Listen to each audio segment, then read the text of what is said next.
talking about pretzels and Hi, combos. everybody. What's up? We're talking about food, as always, behind the scenes, as you can hear. What's going on? This is Xbox Ultimate Podcast, episode 102.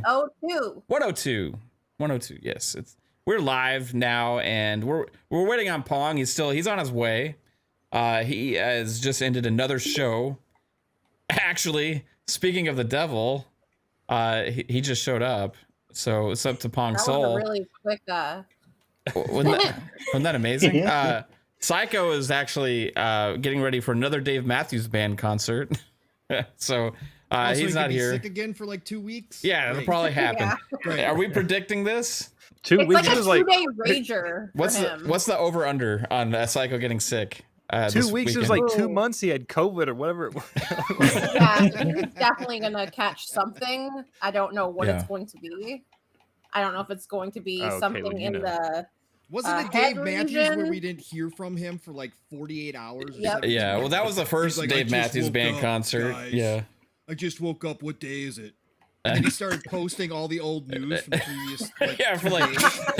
He was like, "Oh my god, guys, did you hear that? Like Microsoft bought Bethesda." We're like, "Yeah." Where have you been? It's like 3 days ago.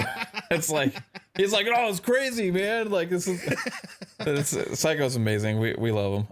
Shout out to him. Shout out to Psycho if you're out there. Something in one of his head regions. I don't know which one. Mouth herpes. Mm-hmm.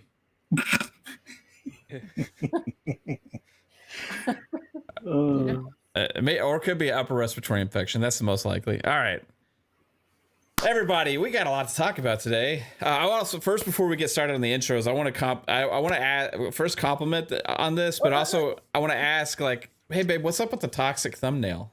You know, it's like that is all you. That was so toxic. What was going on? Like, you put like a crying PlayStation fanboy in there. 1.5 hours to even try and think of something to do with your fucking dumb requests. I literally hate doing thumbnails like that. It's not a dumb request. It's a great request. The PM yesterday, he's like, "What is that eye thing in Lord of the Rings?" Eye of Sauron. Okay, he said, "Can I have the Eye of Sauron, whatever?" And he's like, "Can you just put a couple Lord of the Rings characters like looking up at it from the distance?" I'm like, "Yeah, sure, bro. Okay." Yeah. Right on it. And today I was like, "Can you do Phil Spencer and Kojima holding the baby from Death Stranding, and put a PlayStation fanboy face on the baby?" Head on Norman Reedus' body, then have Kojima there, and then put the PlayStation cry face on the baby. You're amazing. You're capable of anything, babe. I'm impressed. They look like fucking ass, though. No, they don't. Like, there's no way to make that look good. It doesn't have to look good. It has to look amusing and clicky. People want to like, oh, what's this clicky thing? You know, I don't know. Yeah. Anyway, good job. I'm just messing with you, babe. Yeah, I know. I'm just messing with you too. First in my heart, lovely wife Kaitlin. How you been, babe? It's been a long week. First full week of school. Trying to get back into the routine. Maybe thought for a second there that we were starting to get our first like school sickness. Yeah. But hopefully it doesn't turn into anything. And yeah. Yeah, we had a little bit of scare with a little bit of sore throats going on around here, you know. Turned out to be nothing. Yet. Anyway. Hopefully. Yeah. But like I'm over the school already. Fuck school. No. It's like a week one. I'm done with it. Have a good attitude, so she'll have a good attitude. I love her, but I hate school. Yeah, I know. Just stop saying it. Well, she's not listening right now. Well, I mean, she's in the kitchen. Oh, hi, baby. I love. Well, you're not podcasting from the kitchen. She can't hear you, right? I'm sure she can hear me a little. Okay, this is getting weird and personal, so like, let's move on. How are you doing, Jasper? Just hunting some animals.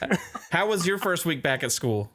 It was good. The lunch, it just goes down to shit every year. It's just like now it's just like a foam cardboard like plate with a toast on it. That's all you get now. It's like, what the hell? Just is wait this? until Friday, Jasper. It's like, we get a nice fish. Oh, fish! Yeah, we get fish Fridays. Pizza? No pizza days anymore. They what shit on a shingle. That's what they used to call it back in the day. Pong knows what I'm talking about. It's gravy on toast. That's what it is. Shit on a shingle. There was like some chipped beef or ground beef or something in that. It depends on your budget. I was a brown bagger. I never got the hot lunch. Never got the hot lunch. Yeah. I ate my high school lunch was chips from the vending machine, a candy bar from the vending machine, and a 20-ounce soda from the vending machine because I said I get 30 minutes. I'm not waiting in a 10-minute damn line, right? So I'm going to the vending machine, and I'm just getting chips, candy, and soda. They give these kids like no time to eat. Yeah, no time. How are you, Fuzzy? The always fuzzy one. What's up, man? Yeah, cool, man. Someone's got an achievement. Oh, sorry about that. Did not realize I was on mute. Doing good for the most part.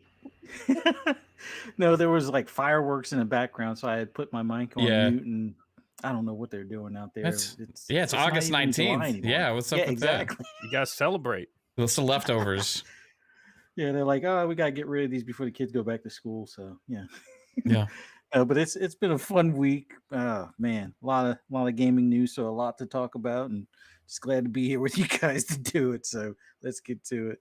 Yeah, dude. And Pong Soul just got done with a podcast, and now he's got a podcast. What's up, Pong? Back at it. Double header. Yeah, no. Great to be here, fam. Great to see all of you. I was doing the Doomslayer's Den, so that was a fun show. Yeah, that was a great show, actually. Lord Sav was on there. Yeah, Lord Sav was on there. That was awesome that Lord Sav was on there. Yeah, he's a good dude. It was so, but you and I had a great show last night. Again, a lot to talk about. Yeah, we realized when we ended the show that we actually missed a huge topic. Like we were like, what the? How did we miss that? You know? Is Pong Soul kind of low for everyone else, or is it just like me? He's low on everything all the time. I always tell him, but he can't fix it. So I'll just jack his audio up a little bit. I'll jack up my input gain. Oh wow, okay, that's better. Yeah, nice. I noticed you were low on the other show a little bit. My app, nobody told me. So you were a little bit. Hit me up. Well, I could have said it. I was messing with you in the DMs, but I didn't tell you were low. Because every time I tell you you're low or something, you're like, "Fuck you, Mav." You know what I mean? Well, yeah, because I got to give you a hard time because you're the only one that says it. But no, I've got the app working. So that's why it's back to normal again. So that's why I would have liked the adjustment, but that's fine. Yeah. Okay. Everybody seemed to be able to hear me. Yeah, and you're just playing with me now. No, but you're botting. you started opening up the app. Whatever. Your app caused you to start botting on Restream, and and it's coming in a little hot. It hates. It is coming in just a little hot now. I'll close out.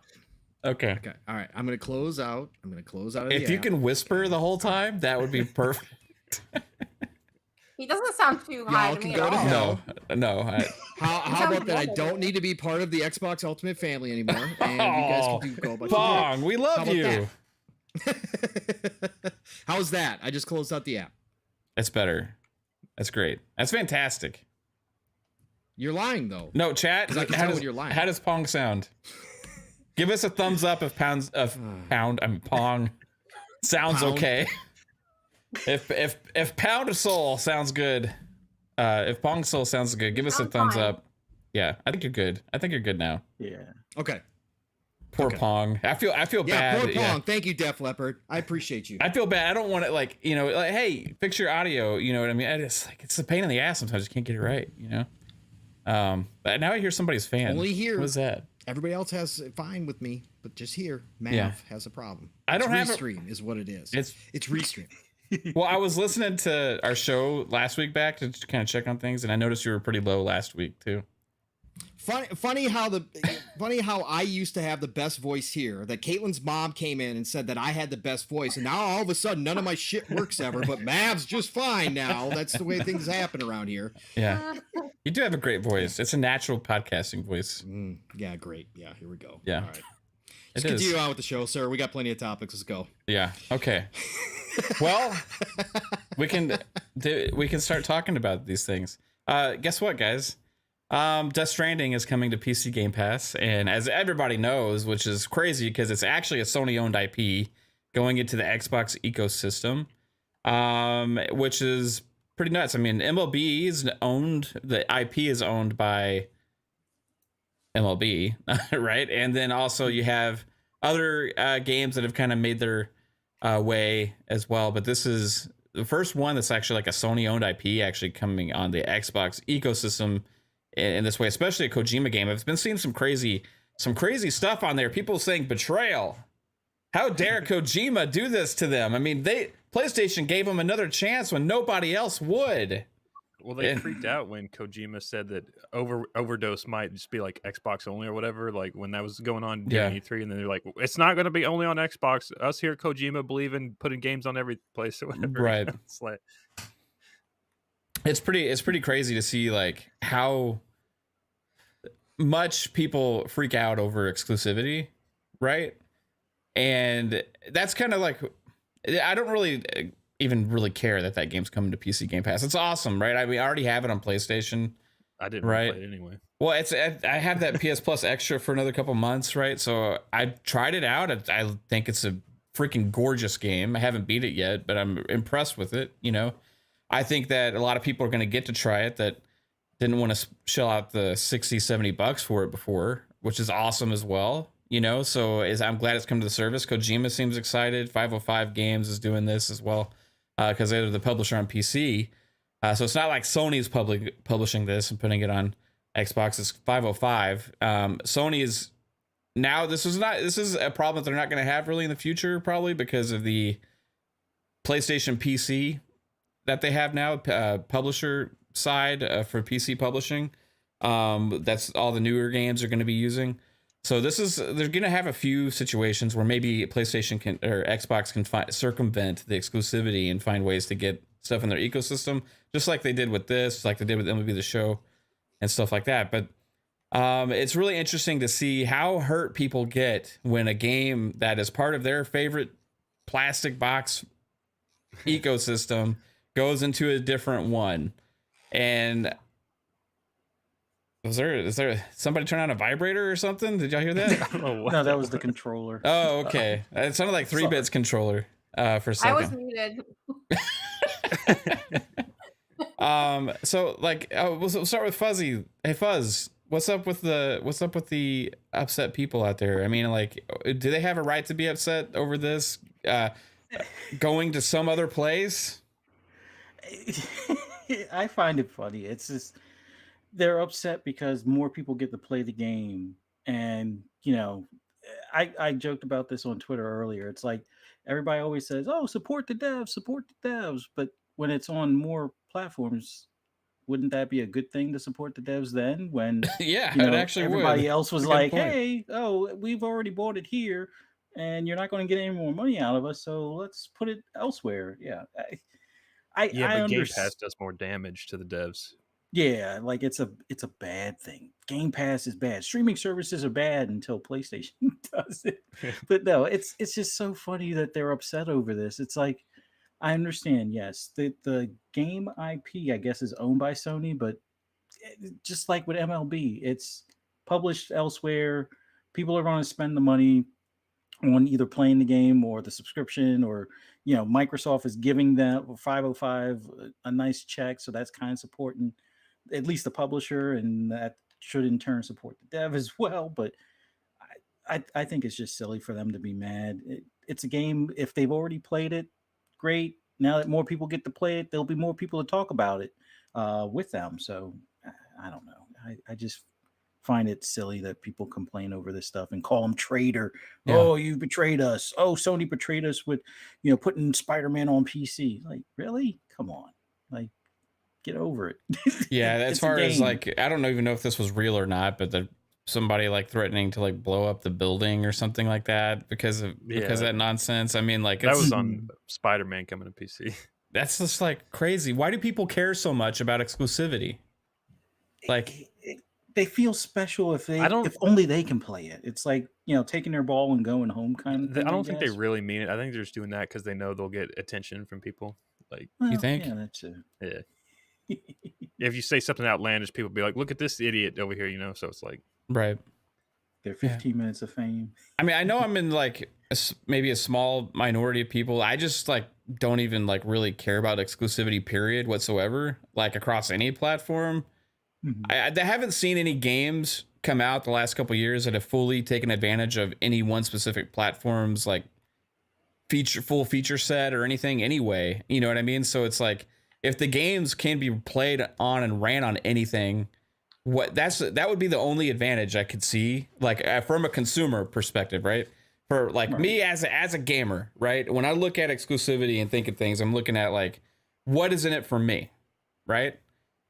And the only advantage I could think of, and which is part of why exclusivity existed in the first place, was because games could only run on a certain platform, right?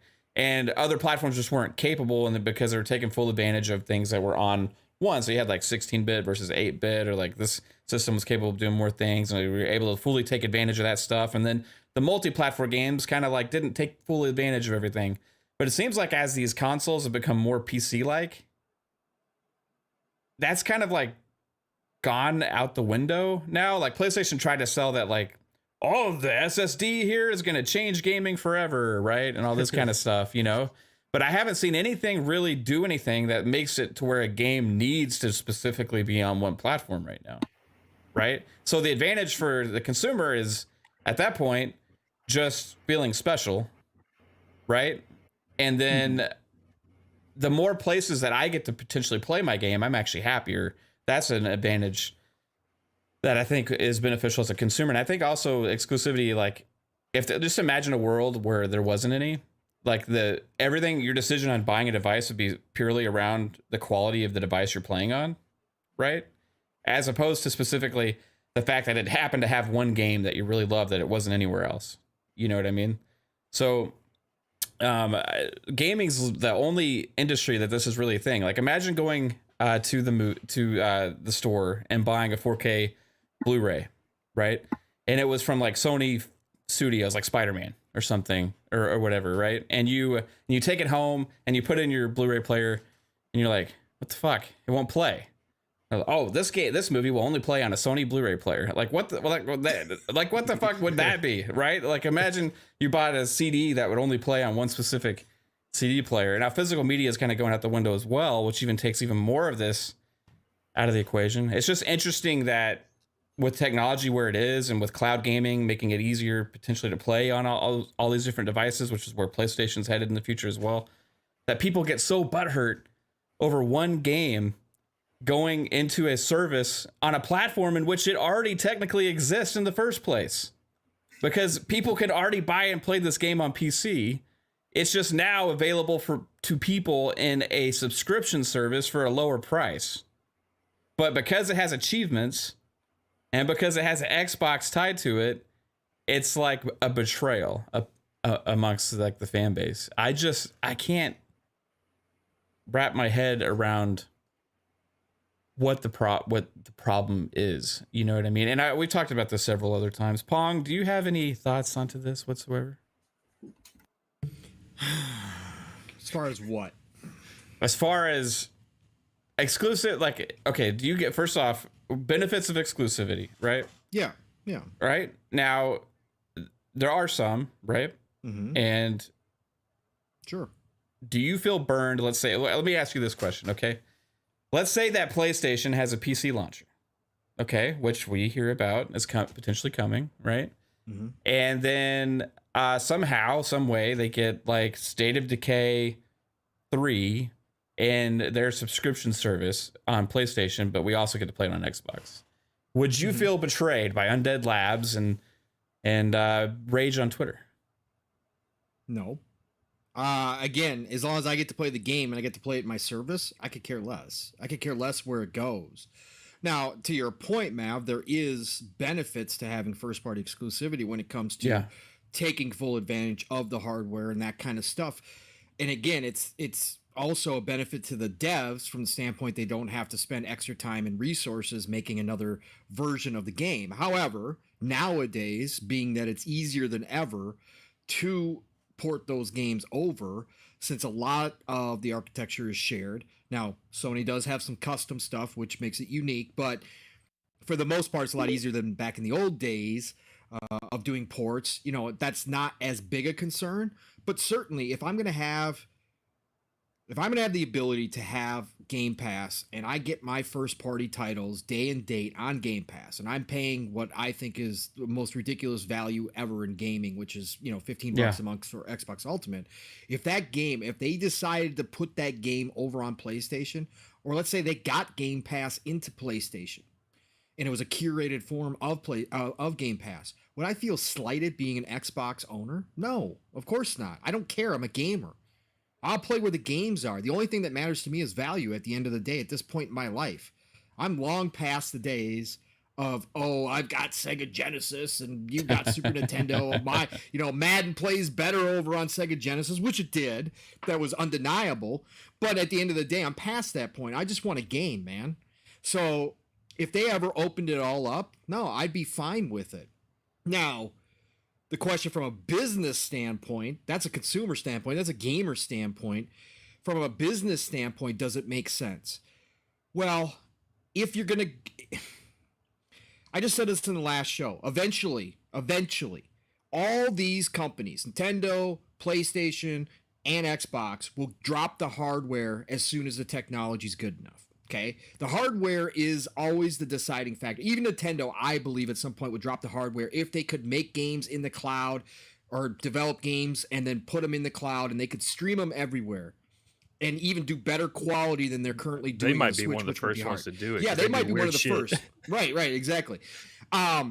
I think they all get rid of consoles because the hardware is the most expensive part of all this. If you count R&D and everything else on top of it, the hardware is the thing that holds them back all the damn time. So as soon as technology cuts up, I think that they all drop it. And then I think it's a free-for-all because then they're all just third-party publishers. And we've talked about this. So I think eventually that is going to happen. But as far as I go personally, no. But as far as a business standpoint, there is still third parties are your bread and butter, okay? Exclusives are what gives your brand an identity. It's what separates you, right? It's what makes a difference between Xbox and Sony. So from that standpoint, it still does make sense to hold on to certain exclusives to give your brand identity. And kind of like right? like Marlesco was in the chat and he was like, hey, what about like movie streaming services? Like Stranger Things, you have a brand identity with Netflix, right? Right. So it's not going to be as much about the plastic boxes anymore in the future. It's about the content that's in the ecosystem, right? Right. And things may be there, I would think, in the future, maybe, okay, on this service for a while, and then maybe like in another service after that, kind of like movies do right now on some of these services. But then you'll have your first party stuff that will usually remain in that ecosystem, probably, right? So... Right. This is a different situation. PlayStation doesn't have that ecosystem yet on PC, right? So that's one of the reasons this is happening. But when you talk to a PC person, it's not like a PC player goes around and says, oh, I played an Xbox game today. Or I played a Sony PlayStation game today. They don't talk like that. They just say whatever game they played. They don't care because they get them all, right? Or the only thing most of them. PC people bitch about is having 18 launchers because one game's on Epic, one game's on Steam. Correct. Launchers, and they go, obviously graphic cards. They're always going to have that conversation about what you got inside the PC. But at the end of the day, otherwise, they don't talk like that because, again, they just have access to it. If it's on Steam, if it's on Epic, they can grab it, so it doesn't matter to them, right? So and PC's bigger than both consoles combined. So, at the end of the day, does the brand identity really matter as much overall? Again, that's an argument that I don't know if we could actually hash out without having some really specific facts. I think right now it still matters to Xbox and PlayStation, especially Xbox trying to grow Game Pass into something. Eventually, maybe Game Pass becomes so synonymous with streaming games, kind of like Netflix did, that they don't need that exclusivity anymore. But it is still a great point that Disney Plus has certain IP that you can only get on Disney Plus, and Netflix has certain IP, and that's the reason why people decide to subscribe where they subscribe. So I still think that there is some value to that. But for me as a gamer, no. So IP, that's why people keep saying IP and content is king, is why Yeah. The IP is so valuable in all these acquisitions and everything that's going on right now, right? Because you want that brand awareness, you know, kind of like, I mean, like a Bracer Group. yeah. And kind of like how, you know, PlayStation had brand awareness with Call of Duty, even though it wasn't first party, there's still the marketed behind it. You know what I mean? And that it brought people to the ecosystem. Hey, babe, I got a question for you, sweetheart. Yes.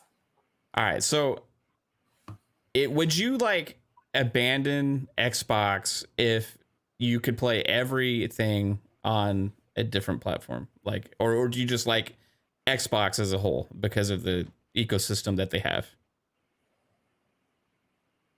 I mean, where else would I play it? PC, or let's say that they had like another device out there that you could play all your Xbox games on. I lay in bed and play on my PC. Right. So you're saying like the console has its advantages, right? For sure. I love the Xbox. I've never even played on a PlayStation. So yeah. Well, okay, but my point is, right, like the box still has value. You know what I mean? Like, even though a game goes somewhere else, it doesn't make that less special or less valuable of an ecosystem, right? Like, I feel like, okay. Maybe. So you think maybe it does be less valuable? Well, I think exclusivity is definitely valuable. Right. But is like, it? So, but would you abandon that PlayStation just because like Death Stranding went to PC? No, because it's still on the PlayStation, right? Right. Yeah. Yeah. So if you can play it, then who gives a shit? Right. That's what I'm saying. But like, so PlayStation people think it's less valuable now. Well, I don't know how they feel. Like, it's not all. It's only a small percentage, right? But it's a very loud, upset percentage that like acts crazy when things like this happen.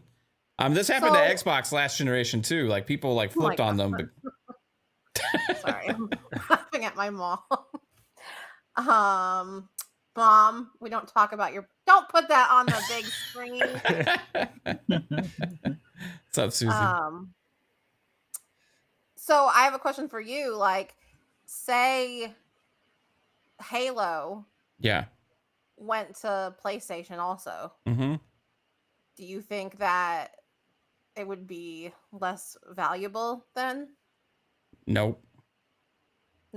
personally, you can still play it. Yeah, who cares? As long as I play it, I don't care. And like then I get to see that they're actually going to get more people to play, and it's going to another ecosystem that has like over 100 million boxes out there. So maybe they get another 10 million in sales or whatever, and then that makes the whole game potentially healthier. That's true. That's true. So you know, the easiest way to avoid this is whenever there's news like this that comes out, Death Stranding is like only coming to PC Game Pass. You know that some people on PlayStation side are going to complain about it or whatever.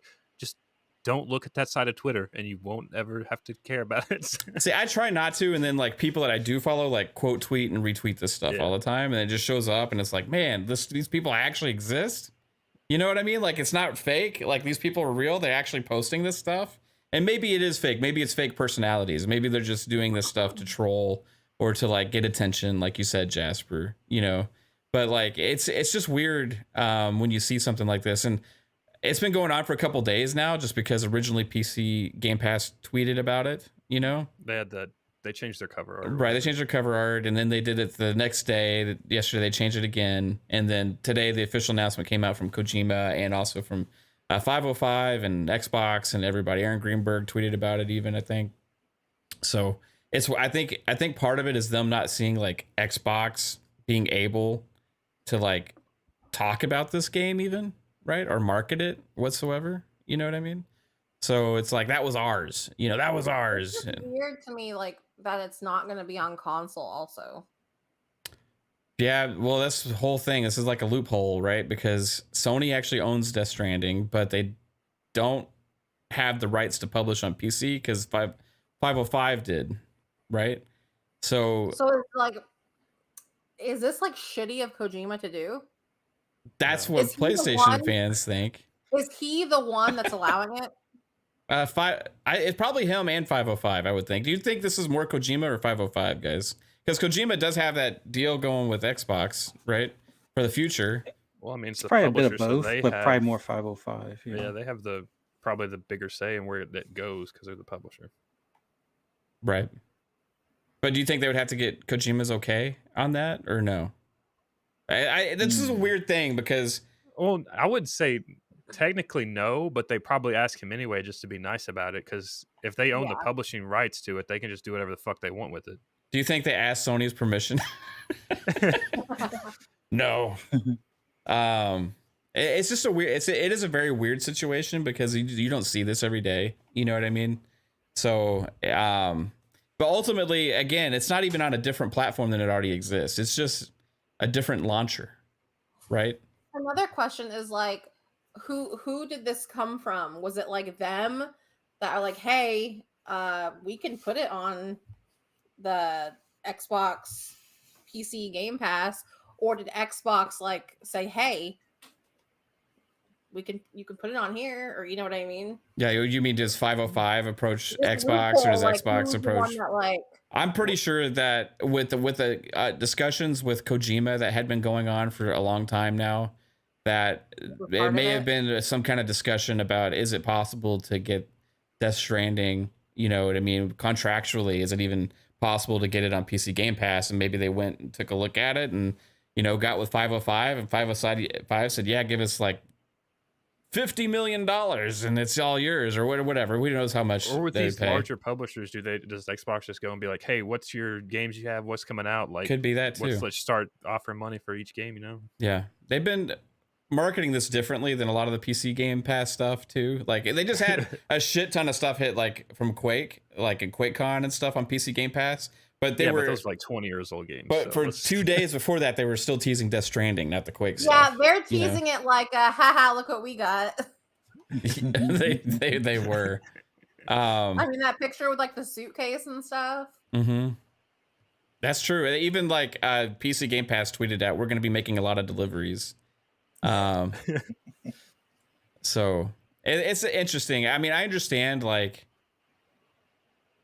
that people are like, whoa, that's different or weird, you know what I mean? But then to call it betrayal by Kojima because like they feel like Kojima owes PlayStation something is ridiculous, in my opinion. But hey guys, speaking of Quakecon, we'll move past this because it's probably only worth that amount of discussion, to be honest with you.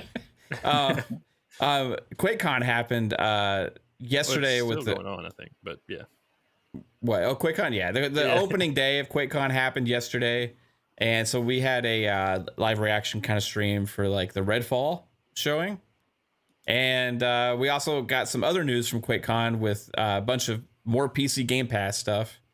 They're really pushing PC Game Pass right now, trying to grow that user base, and we got lots of cool Quake stuff being put in there. Jasper, are you going to try any of that stuff out? I tried Quake 4 when it went on the Xbox Insider thing. I just want to play Quake 4 on the Xbox One or the Xbox Series X because I played it on the 360, so I want to I never finished it, so I kind of want to go back and finish Quake 4 on the 360, the version, but that's just kind of, I don't know if they're going to put that on the 360, which kind of sucks. Pong was saying that that should be back compat by now, right? Yeah. Zero reason why that's not. I've already played all the Wolfensteins before, so it's like nothing really new there. So I just really want to finish Quake 4 on the Xbox just to get those achievements. That's it. It's almost like the PC Game Pass trying to get a bunch of the classic franchises in there now. You know what I mean? Like, because there's so many franchises that people still play to this day that are really old games on PC, and it's like they're trying to get all those deals done and get a lot of these classic games in there. Well, Quake is a heavy PC game. Exactly. When you think of Quake, you think PC. You don't think Xbox. Yeah, for sure. People were surprised though that they didn't announce any new Quake stuff. Really, you know what I mean? Like another new Quake remaster coming or Quake. Well, is a new Quake game? Over? When does QuakeCon actually end? Usually they do those 3 days. I think it's August Sunday. 20th. Usually they do those big, they always drop Doom as the very last thing before they end the convention or whatever. So if we get anything, it will probably be the last hour or whatever of the show. You think so? Like a big announcement at the end? See, I was thinking they would do it at the beginning. That's where they teased Doom Eternal and they teased Doom 2016 at the end there. I think they also teased Rage at the end there, maybe 1 year. Did they? Rage 2, I think. Rage 2? Yeah. That was actually made by Avalanche. For those, that's the people that are making Contraband. Everybody. It's interesting. It was like a whole not conglomeration. It was like a collaboration between Avalanche, part of Bethesda with I guess id did part of it, and then there was like another team that did another part to it. Yeah, that game holds up. It doesn't have FPS boost, I don't think, though. What, Rage 2? Yeah. It needs it. Was it? Yeah. Was it already 60 though? I don't think so. I don't know. It doesn't feel like it. I don't know. Pong's shaking his head. What? I don't know. I just saw you going like this. Oh yeah, no, I was doing something else. Sorry. I was Well, it's usually when I'm saying something, so I'm like, "What do you got? Something to say, motherfucker?" You know what I mean? Like, then I'll give you the big like. Yeah, I know. So I don't think it is. Chat is. It does have FPS boost. It's already 60 frames. It's already 60 frames. Yeah. Okay. If we're talking about Rage 2, yeah. Right. Okay. 100%. Yeah. Okay. Cool. Yeah. Shizno is correct. Yes. Thank you, guys. I don't know. Something felt a little off when I was trying to play it, like not too long ago. I don't know. I played it at launch and it was great, I thought, but yeah. Maybe it was the resolution. Is it 1080? Probably. It came out like on maybe during the 1X cycle. Right. Okay. I can't remember what it was. I was like, man, if this only had this when I was playing it, it would be amazing, you know? Yeah, see, I see the whole chat's like loving Rage 2, so I'll shut up. I'll stop criticizing it. But yeah, there's a lot of cool stuff there, but Redfall especially stood out because they had like the 20-something minute showing of it. Did y'all have a chance to check that out? Yeah, I watched some of it last night. Yeah. And it raised your hype level or interest in Redfall whatsoever? No, it's about the same.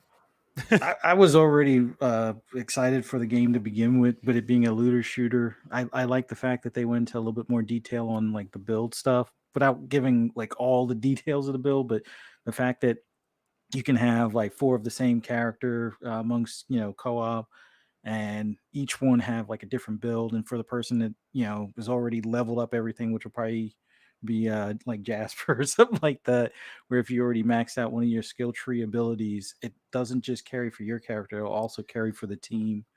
And there was a lot of other nice little tidbits that they had talked about, like the lore being kind of like these are man-made, like via technology vampires, and not your traditional style, garlic and crosses type vampires. So yeah, I will say the game looked farther along than I thought. Like when they first showed it off at E3, like the opening segment they showed off at E3 looked really rough. I was like, ooh, I don't know if that game's gonna be ready, but it moved my release date schedule. I had Starfield coming out before Redfall, but this moved Redfall back in front of Starfield for me. Okay. So what are you thinking for Redfall? Like what month? I'm thinking March, and then it's probably going to be Starfield is May or June. Whereas March. Before it was flips. Yeah. Okay. What about you, Fuzz? You think before March? I'm hoping February, March for Redfall, and then hopefully by May for Starfield. Yeah. No more February, Fuzz. Stop it. Yeah, February is already kind of loaded. Yeah, February is like stacked right now. It'll get delayed. Anytime there's more games than days. I mean, pretty much. Like we were looking at the list the other day on Xbox Factor, I think, and it was just taking a look at all of these damn games coming out in the first 6 months. And there's like in the first 6 months of 2023, if even half of them stick to the first 6 months of 2023, we have about twice or 3 times as many games that we've had this year, right? Big games. So it's going to be absolutely bananas next year. And anytime one of these game delay things that show up, like they keep popping up left and right, the first thing I would look for is it's like 2023, because it's like, what was just delayed to December of this year? High on Life. High on Life. Yeah. So I was so thankful that was this year, because I will say though that we've seen in the past with Xbox, they don't necessarily like care about release dates being too close, because we got Forza and then a week later we had Halo Infinite come out or whatever. Yeah. Well, October this year is going to be just like that too, because we got Scorn and High on Life was there, but now it's moved out a little bit.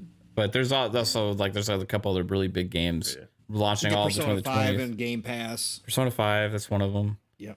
All between the 20th and like the 28th. There's like 3 or 4 big games going in there. So Call of Duty. Yeah. It's gonna be nuts, man. Babe, what about? Did you have a chance to watch yesterday when the Redfall stuff was going on? Yeah, it looked really good. I'm super excited for it. I already knew I was excited for it, but it looks even better than I thought. It looks more involved than I thought. Also. Yeah.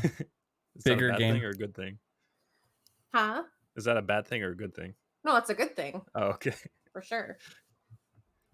Bigger game. Do you like that it's vampires? Yes, I've always loved like vampire stuff. So as soon as I saw it, I knew I would be into it. Yeah. I'm like this is co-op too, but it's like also like as a story, you know? That's what I was gonna say. Like y'all were talking last night, like the main thing is going to be single player. I didn't even know there was going to be single player. I thought it was just a multiplayer game. Yeah. So you can play it either way. So like if you play single player. Yeah, I know, but I think they intended it to be mainly a single player game is what they were saying.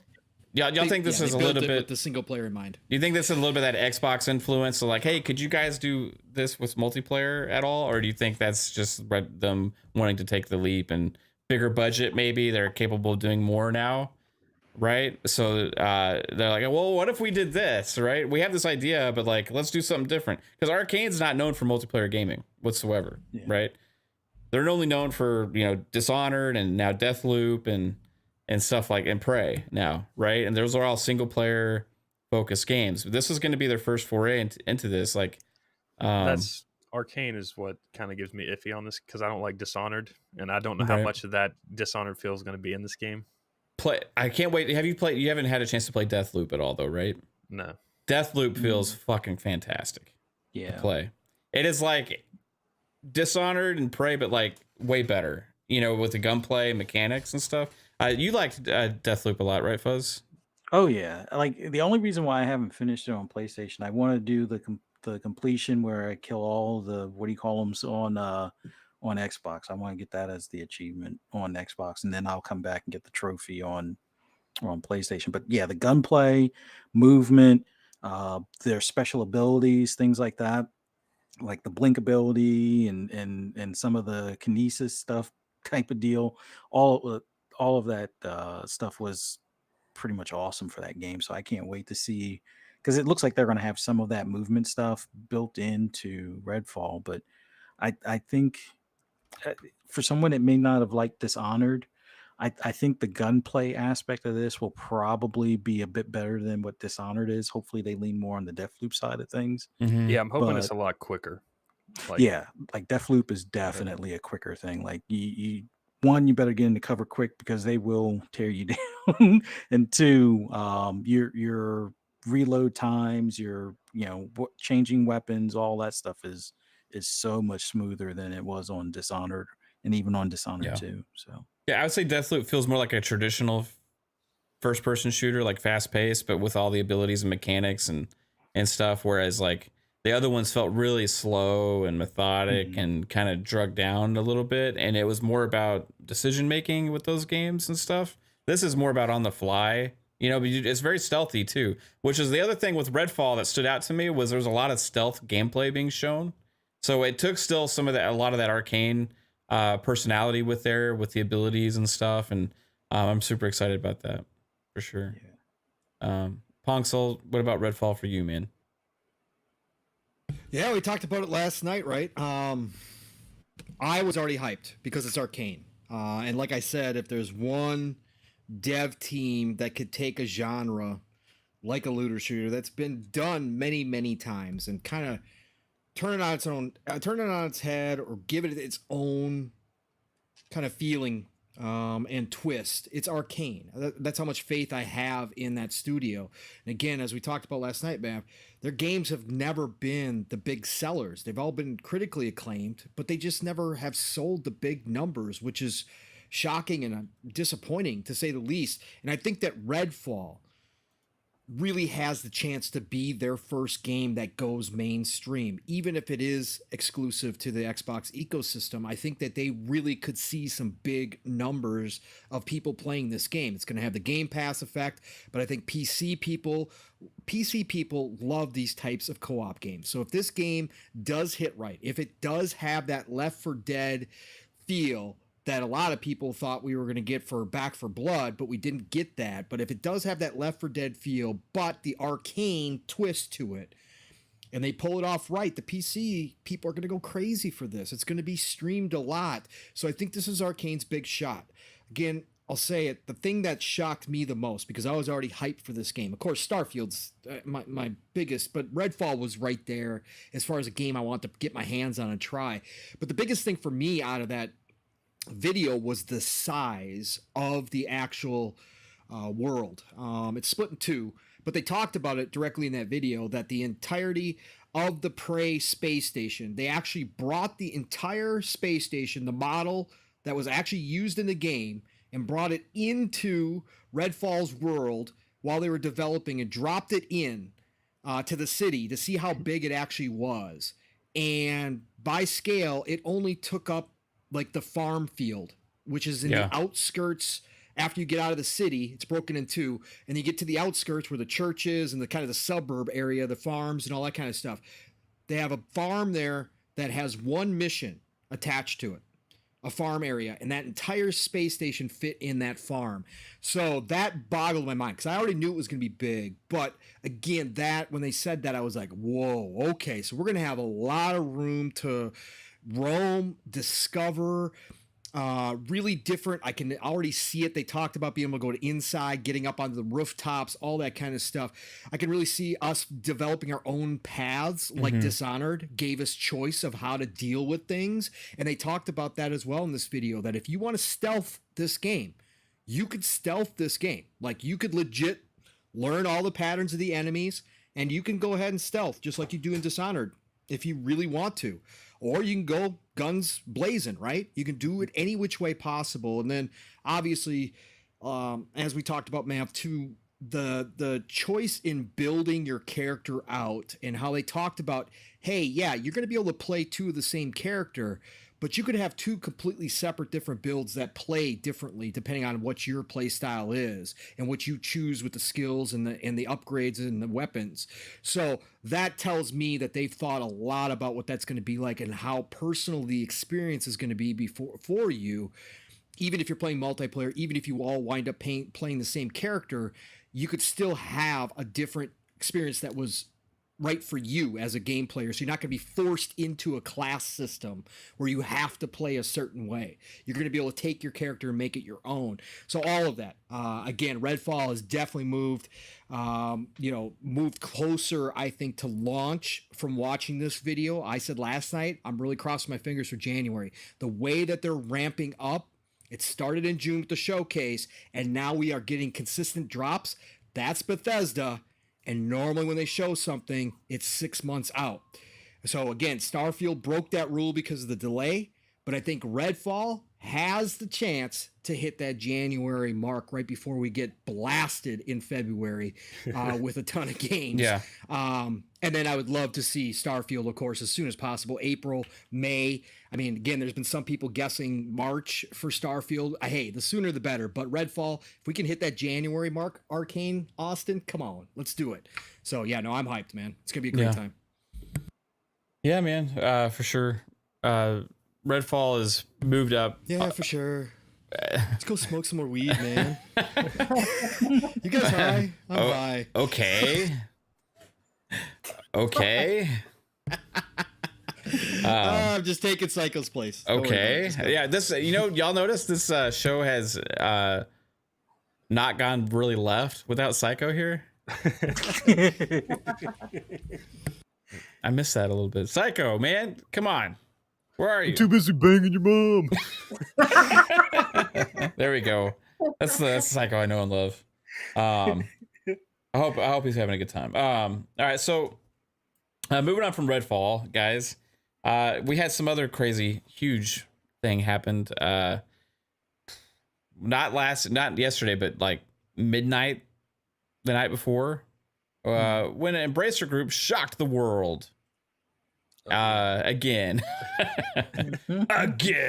Embracer Group is really kind of making all the moves that like catch you off guard, and like we all knew that the Lord of the Rings IP was being auctioned. We talked about it before, right? Because there was a news articles, hey everybody, the Lord of the Rings IP is actually being auctioned off, the whole Tolkien like book history, all that stuff. And we're like, wow, would it be cool if like Xbox like got it, or who do we think's gonna get it, you know? And well, we were curious if it was gonna be a games company, you know.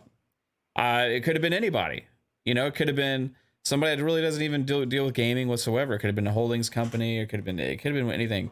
But by golly, a game company got it, and that really makes me happy, and I think that should make a lot of other people happy too, and we'll explain why.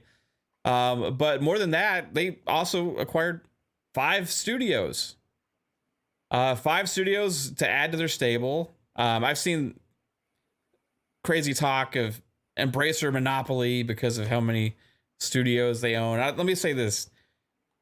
The amount of studios you own does not matter, like, whatsoever. Activision has 20 working on Call of Duty, so it doesn't matter. It does not matter when it comes to this monopoly talk or whatever. And there should be no talk of monopoly anywhere in the gaming space, period. Right? Like, because there's so much damn competition from so many big companies, multiple platform holders, multiple tech giants as well. Not just one. There's multiple tech giants in the gaming space. Apple, Microsoft, Amazon, Google, even. Then you have all these other huge companies, Sony, Nintendo. Then you got Ubisoft, EA, 2K. I mean, you can go on, right? And Embracer Group is honestly, like, they're becoming bigger and bigger. They're becoming a bigger thing. But Blizzard has almost as many employees as Embracer Group alone, right? Like, all of those 200 whatever studios they have, 120 something, but Blizzard alone almost has as many employees. And that's broken up between 9 studios as the entire Embracer Group, right? So, like, this whole, like, thing about going back and forth about, but, you know, Microsoft is in a monopoly. Why isn't anybody complaining about Embracer Group? You know, like, that it's just, there shouldn't be any talk about it, period. Right? Like, just, it's not gaming. There's no monopolies. There's way too much damn competition and way too easy for people to get into the space. Right? If any multi-million dollar company decided to start into gaming, they could. Some of them will fail, some of them will succeed. But the cost of, you see single developers. I was on RDX the other day with Dealer, and they had a developer on there that has a game coming out. He started it by himself and then went on to hire like 4 more people. Guess what? Like, Stormright, yes. Stormright? Yeah. Yeah. And like, people can go and make a game, and guess what? You never know. It could be the next Minecraft, right? Because that was started from, guess what? One guy in a small team. You know, like, you never know what's going to be the next big thing in gaming. That's one of the most crazy things about gaming, right? A couple years ago, nobody ever knew about Embracer Group even existing, right? And now people are starting to say monopoly over them as a defense mechanism because people are saying monopoly about Xbox and Microsoft. It's just, I got a new monopoly. Epic. They own the Unreal Engine, and every game's made on Unreal now. Their monopoly. Yeah. It's like, there's only one monopoly in gaming. It's made by Hasbro. Like, that's it, right? Chris Jones with a $2 super chat. Appreciate you. He says, I was on RDX the other day. Humble brag. No, I was specifically bringing that up because of the developer. The interesting conversation with him about getting his game started and stuff like that. It's just, that's funny though. There's no it's just not a reality. It's never going to happen in this industry. You know what I mean? And that's why the whole FTC thing and all that stuff is bullshit to begin with, right? They just kind of put their hands in places that they don't need to be and stuff, and over scrutinize stuff or whatever. But I've seen this on Twitter way too much the last day or two, criticizing like Embracer Group and why aren't they being questioned and stuff like that. It's like, come on, guys. Like, they have no clue what they're talking about, right? There's so much awesome stuff about this acquisition that like we should be celebrating as gamers, not using it in this like monopoly like talk with Microsoft. Like, look at Embracer Group and everything that they just acquired, right? And the Lord of the Rings IP. Who here likes Lord of the Rings stuff, right? I do. You know, I like Lord of the Rings movies. I like Lord of the Rings, the show I'm excited for. I like the game. I like a lot of Lord of the Rings games that have come out, all this stuff, right? I'm like pumped for it. And guess what happened because of this acquisition? We might get more Lord of the Rings games, right? And more than we've ever gotten before, potentially, because of those studios that they have. That can also be like a con though for them. Like they own so many IPs. Like, are they going to just do like 1 or 2 Lord of the Rings game every year? Or if it's successful, then they'll start milking it and you'll get like 1 Lord of the Rings game every year and you'll start losing out on some other franchises like maybe Aliens or something.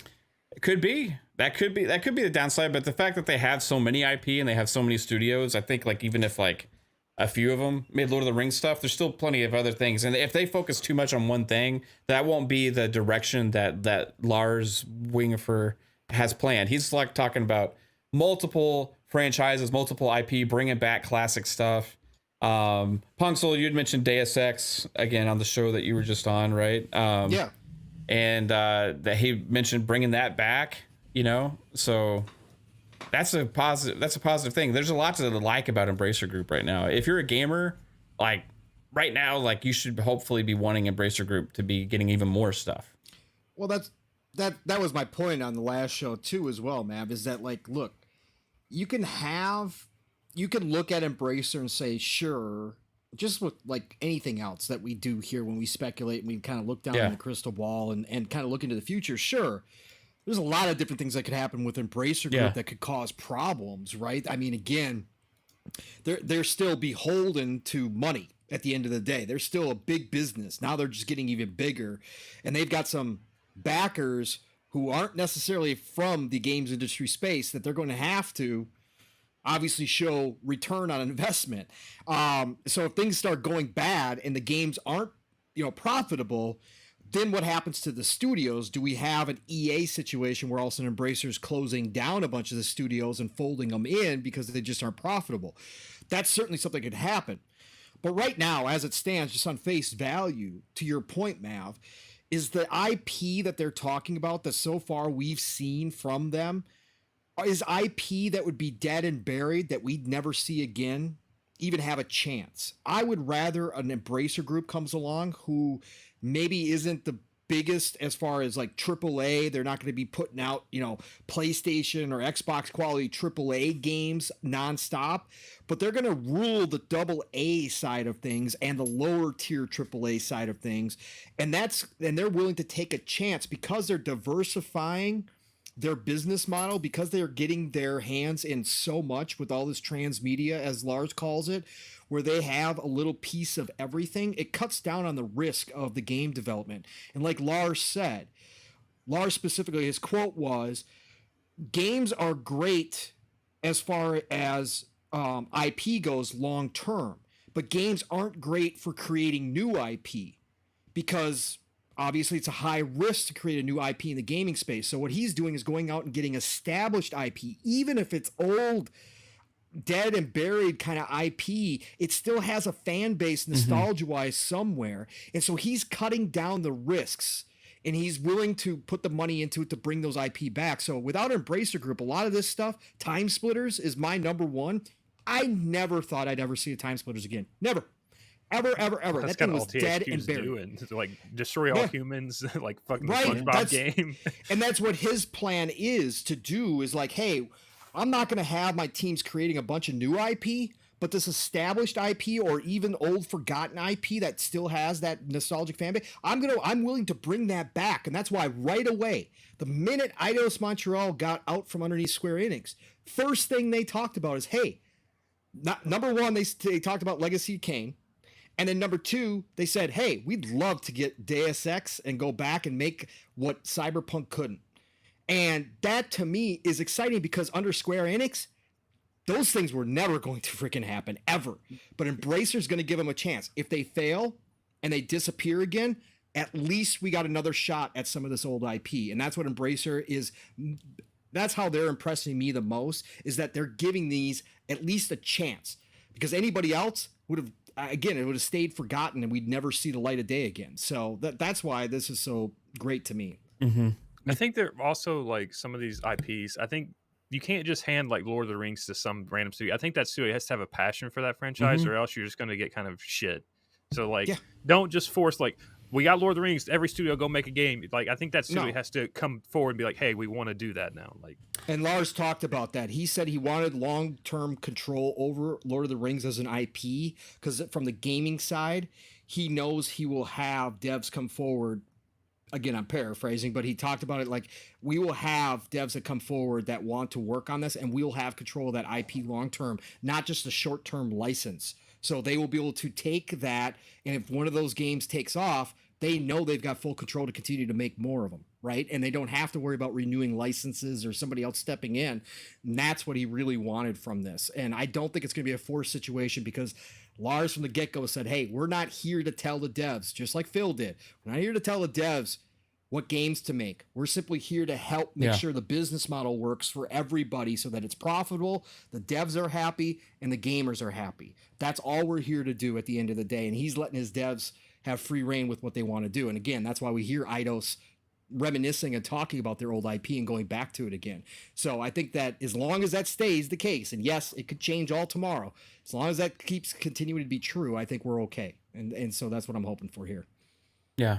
If I was one of those smaller teams or any of those teams, and I found out that the Embracer Group, your parent company, just bought Lord of the Rings, I'd be celebrating, right? Because like, I mean, it's geek culture stuff. A lot of these devs are living this culture too, right? Like, and I'm sure a lot of Lord of the Rings fans, and you just find out you potentially could work on this franchise that you've been a fan of forever. You know what I mean? It's just like, it brings excitement, I think, to the whole company as well. You know, like, hey, this is in our stable, just like Tomb Raider is, just like Deus Ex and the 800 other franchises that they own now, right? A lot of them not as popular, obviously, as some of the others, right? But having that stable there is interesting when you go through and you have all these teams and you keep acquiring those. And like Tripwire Interactive, for example, was part of this acquisition. And Limited Run Games, what could Limited Run do with some of this stuff, right? And like, so Tripwire Interactive is like, oh, okay, we got acquired. Oh, and we could potentially make something like Lord of the Rings if we wanted to, you know, not necessarily that's what their plan is, but just the option is there, right? Like Microsoft has like a lot in their stable that don't ever get utilized, right? Because the devs just don't want to work on it, according to Phil or whatever. Like Rare doesn't want to make Banjo. Rare doesn't want to make these things. They want to make new stuff, right? But there are devs out there that love and relish the opportunity to work on certain franchises. And I think that's kind of the most exciting thing for me. Are we going to see a resurgence of like genres with this? You know, like, are we going to potentially be able to get an RTS Lord of the Rings game again? I would be all over that shit. I don't know if they have any great RTS developers there, but they got like 120. So I'm sure one of them has some kind of experience with RTS. Fuzzy, like, what were you thinking when you saw this news at like midnight go down? For one, I'm like, oh, they're Embracer's at it again, and they're going to probably continue. And anytime there's an opportunity to, grow their brand, grow something that, fits into their business model, they're going to try their best to acquire it. And I'm really curious on that unnamed studio that they acquired as well due to commercial reasons. And originally, now I know the price point is, fairly low. It's only like their third or fourth largest purchase type of thing. And the whole Eidos and Crystal Dynamics was only 300 mil. So I'm curious to see what's in that ballpark. But I don't know. With them getting Lord of the Rings, I would love, although I would rather Microsoft grab it, but I would love for them to get Monolith from WB. And looking at the whole Warner WB thing, they just completed the sale on CW. So I don't know. I'm wondering how much Monolith would go for individually if they're like 100 mil range type of studio or what. But man, just Embracer.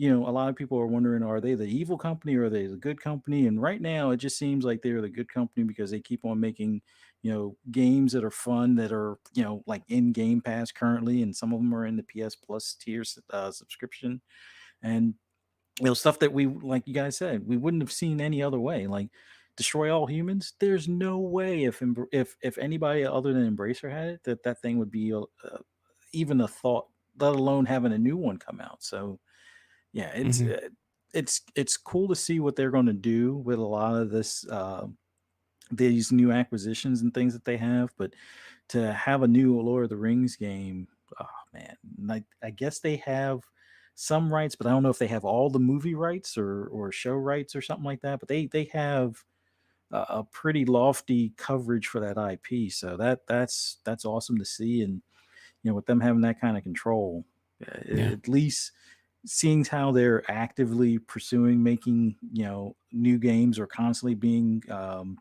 you know, having, you know, stuff in development type of stuff, that at least means we're going to get at least one or two more games here as soon as they're, you know, as soon as the dust clears and their studios start firing off. So it's going to be awesome to see here. And you know, probably the next 2 years we hear something, you know, on an up and coming, you know, Lord of the Rings game or something. Yeah.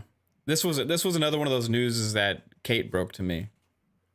Like anytime it's like late at night or early in the morning, there's like big news. Kate's like, "What? You know, is this?" She's like, "Is this real?" You showed it to me. I was like, "What?" But did that? Hey, real quick. Hey, real quick. Anybody looking still for a Series S? Cheap Ass Gamer just tweeted out that they are on Woot again for $249. So if you're looking for Series S 249, it's back up at Woot. Yeah, it's Amazon Prime available. Yeah, Woot is owned by Amazon, so it's legit. You know. Yeah, oh, it's not like Wish. Yep. 3-bit uses Woot. He's yeah, no.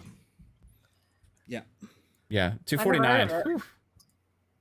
Yeah, they had you don't think we're not gonna see $199 this holiday? You think so? You think so? I know we'll at least see $249. You know. But we'll see $199 from a couple different retailers during Black Friday. I wonder what game they would market it with that $199 price. Game Pass. Just Game Pass. Just I mean, it would be easy, you know, $199 and Starfield, like, you know what I mean, like, but like this holiday they don't have a lot to push that marketing, so like I think you're right. Maybe Game Pass, like Call of Duty, because you know that's going to be a future. Own project, right? So you can go spend $500 plus $70 and play God of War Ragnarok, or you can spend $200 and play 400 games, right? That could kind of be like the marketing behind it, I guess. And also, guys, you can get one with Verizon right now too. If you go on the Verizon site, they're doing that. What's the EA or not Xbox All Access thing or whatever? Oh yeah. So I think you could just have it added to your Verizon bill. Yep. And I saw something else where they're now doing some AAA pack-ins for free. Like you can get Elden Ring and a couple other ones that are fairly new as free pack-ins now. Yeah, I don't know. I don't think they're at the $249, but no, it was $299 plus the free game. So yeah. So this holiday is going to be crazy. Yeah, I just keep thinking, like, if it goes $200, you can buy 3 Series S's, Family Plan, and Game Pass, and you still are under what a PlayStation 5 bundle costs. Correct. True. Correct. It's ridiculous. I wonder when that Family Plan's gonna come out. I'm thinking they say something in Gamescom. I really do. Yeah. I'm hoping. Let's put it that way. I'm hoping they at least say, hey, we know you heard about the beta test, and it'll be open to the public on Or they September just extend 1st. the beta to more regions during Gamescom. Yeah, that would be nice as well. Yeah. All right. So speaking of Gamescom, Fuzz, that's coming around the corner. That's next week. Jasper corrected me because we said Friday when I was co-streaming Quakecon. I think I said that. Or you was last PM on PM in the PM. PM. Yeah. Okay, yeah, I said it was on Friday, but it's actually Tuesday of next week at Gamescom, opening night live with Keeley, and there's gonna be some cool stuff there. High on Life is gonna get a good look at that show. It was just delayed to December, but still this year, and honestly, maybe even be better for that game to kind of get out of the way of some of the other October games that are dropping right then. And so this will be more like High on Life and Callisto Protocol are going to be like the December games, right? And it got a lot less competition for that time period, and it's going to be in Game Pass. So the whole like holiday sales thing doesn't necessarily really 100% matter for that either, right? So I think that that's a good spot for it. But anybody looking for anything specific at Gamescom or that you're really excited about, or you just want to see Keeley? Excited for Keeley? Jasper, are you excited to see Keeley's face? Well, not necessarily Keeley show, but Xbox has dropped some major like teases for games in the past at Gamescom. That's where we got Halo Wars 2. So if they want to drop a big surprise, Halo Wars 3, that would be nice. Also, that's where they announced Age of Empires Definitive Edition remakes and stuff in the past. So maybe Age of Empires Xbox would be amazing. Those are my two big kind of hopes out of Gamescom. Other than that, it's just everything else is just a plus. Yeah. Kate, you're looking forward to it. Co-streaming it with me, right? Sure. Yeah. She was disappointed that at the time of it because it's kind of during the day, so she may have to. But I should be able to be there. I don't know how long it's going to be. Does anybody know that? I know the Xbox one is so long; it's going to be so much talking. I think that's going to be a major disappointment for a lot of people. It's 8 a.m. to 2 p.m. I think, or something like that. Oh, jeez. So it's going to be a lot of dev talk, I think, in that show. Yeah. Are you going to stream it for 6 hours? I don't know. I didn't know that. I know the opening night live thing is the big show. That's the Keeley show, and they'll have like some. He says surprising things are going to be there. Plus, he also has been putting out promos about some of the stuff that's already known to be there. I was kind of going to go through a little bit of a list.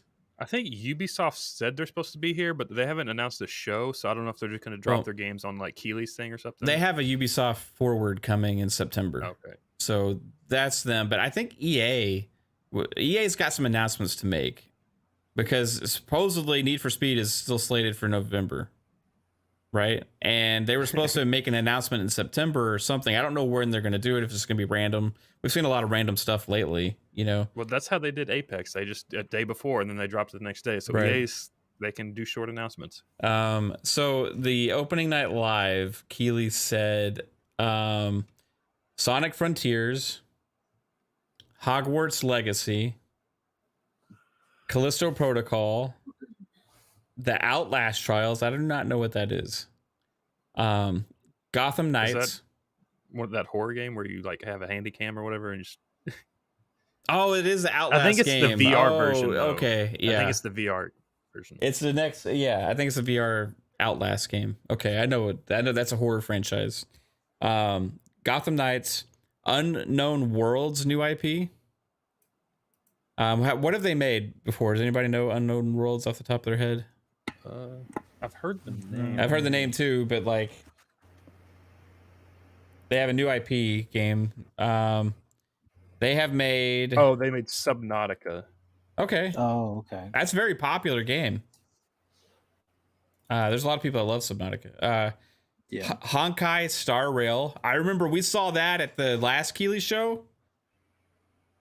And this was like a mobile game that's like anime inspired, but like, man, this one specifically looks fucking sick, dude.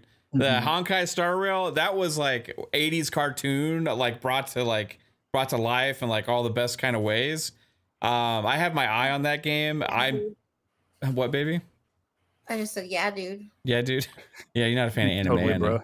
But like Honkai Star Rail, I have my eyes on that one, and I think it may be made by the same people that made Genshin Impact, if I'm not mistaken. Yeah.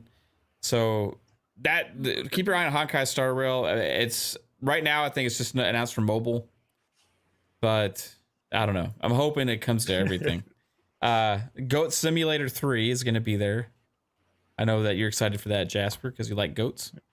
That's all right. I played the first one. Yeah. It looks so dumb. Yeah. What game every time I see it? High on Life is going to be there. The Expanse Telltale series. That's based on the Amazon show, The Expanse, I'm guessing, right? Yeah. And then Return to Monkey Island, plus more. So the more is probably a bunch of commercials. I wonder if we're ever going to see anything about Sims 5. I know it was confirmed. That's an EA game, so if EA's doing anything, it would be from them. Yeah, for sure. So well, EA could be at the show. Yeah, but I think he would have teased something like more like bigger if he's getting some EA stuff there. And I don't know if EA has a history of announcing things at Keighley shows. I don't even think EA has a history of being at Gamescom, to be honest. Yeah, or any big shows lately. I mean, they didn't even go to do E3 stuff this year or whatever that was.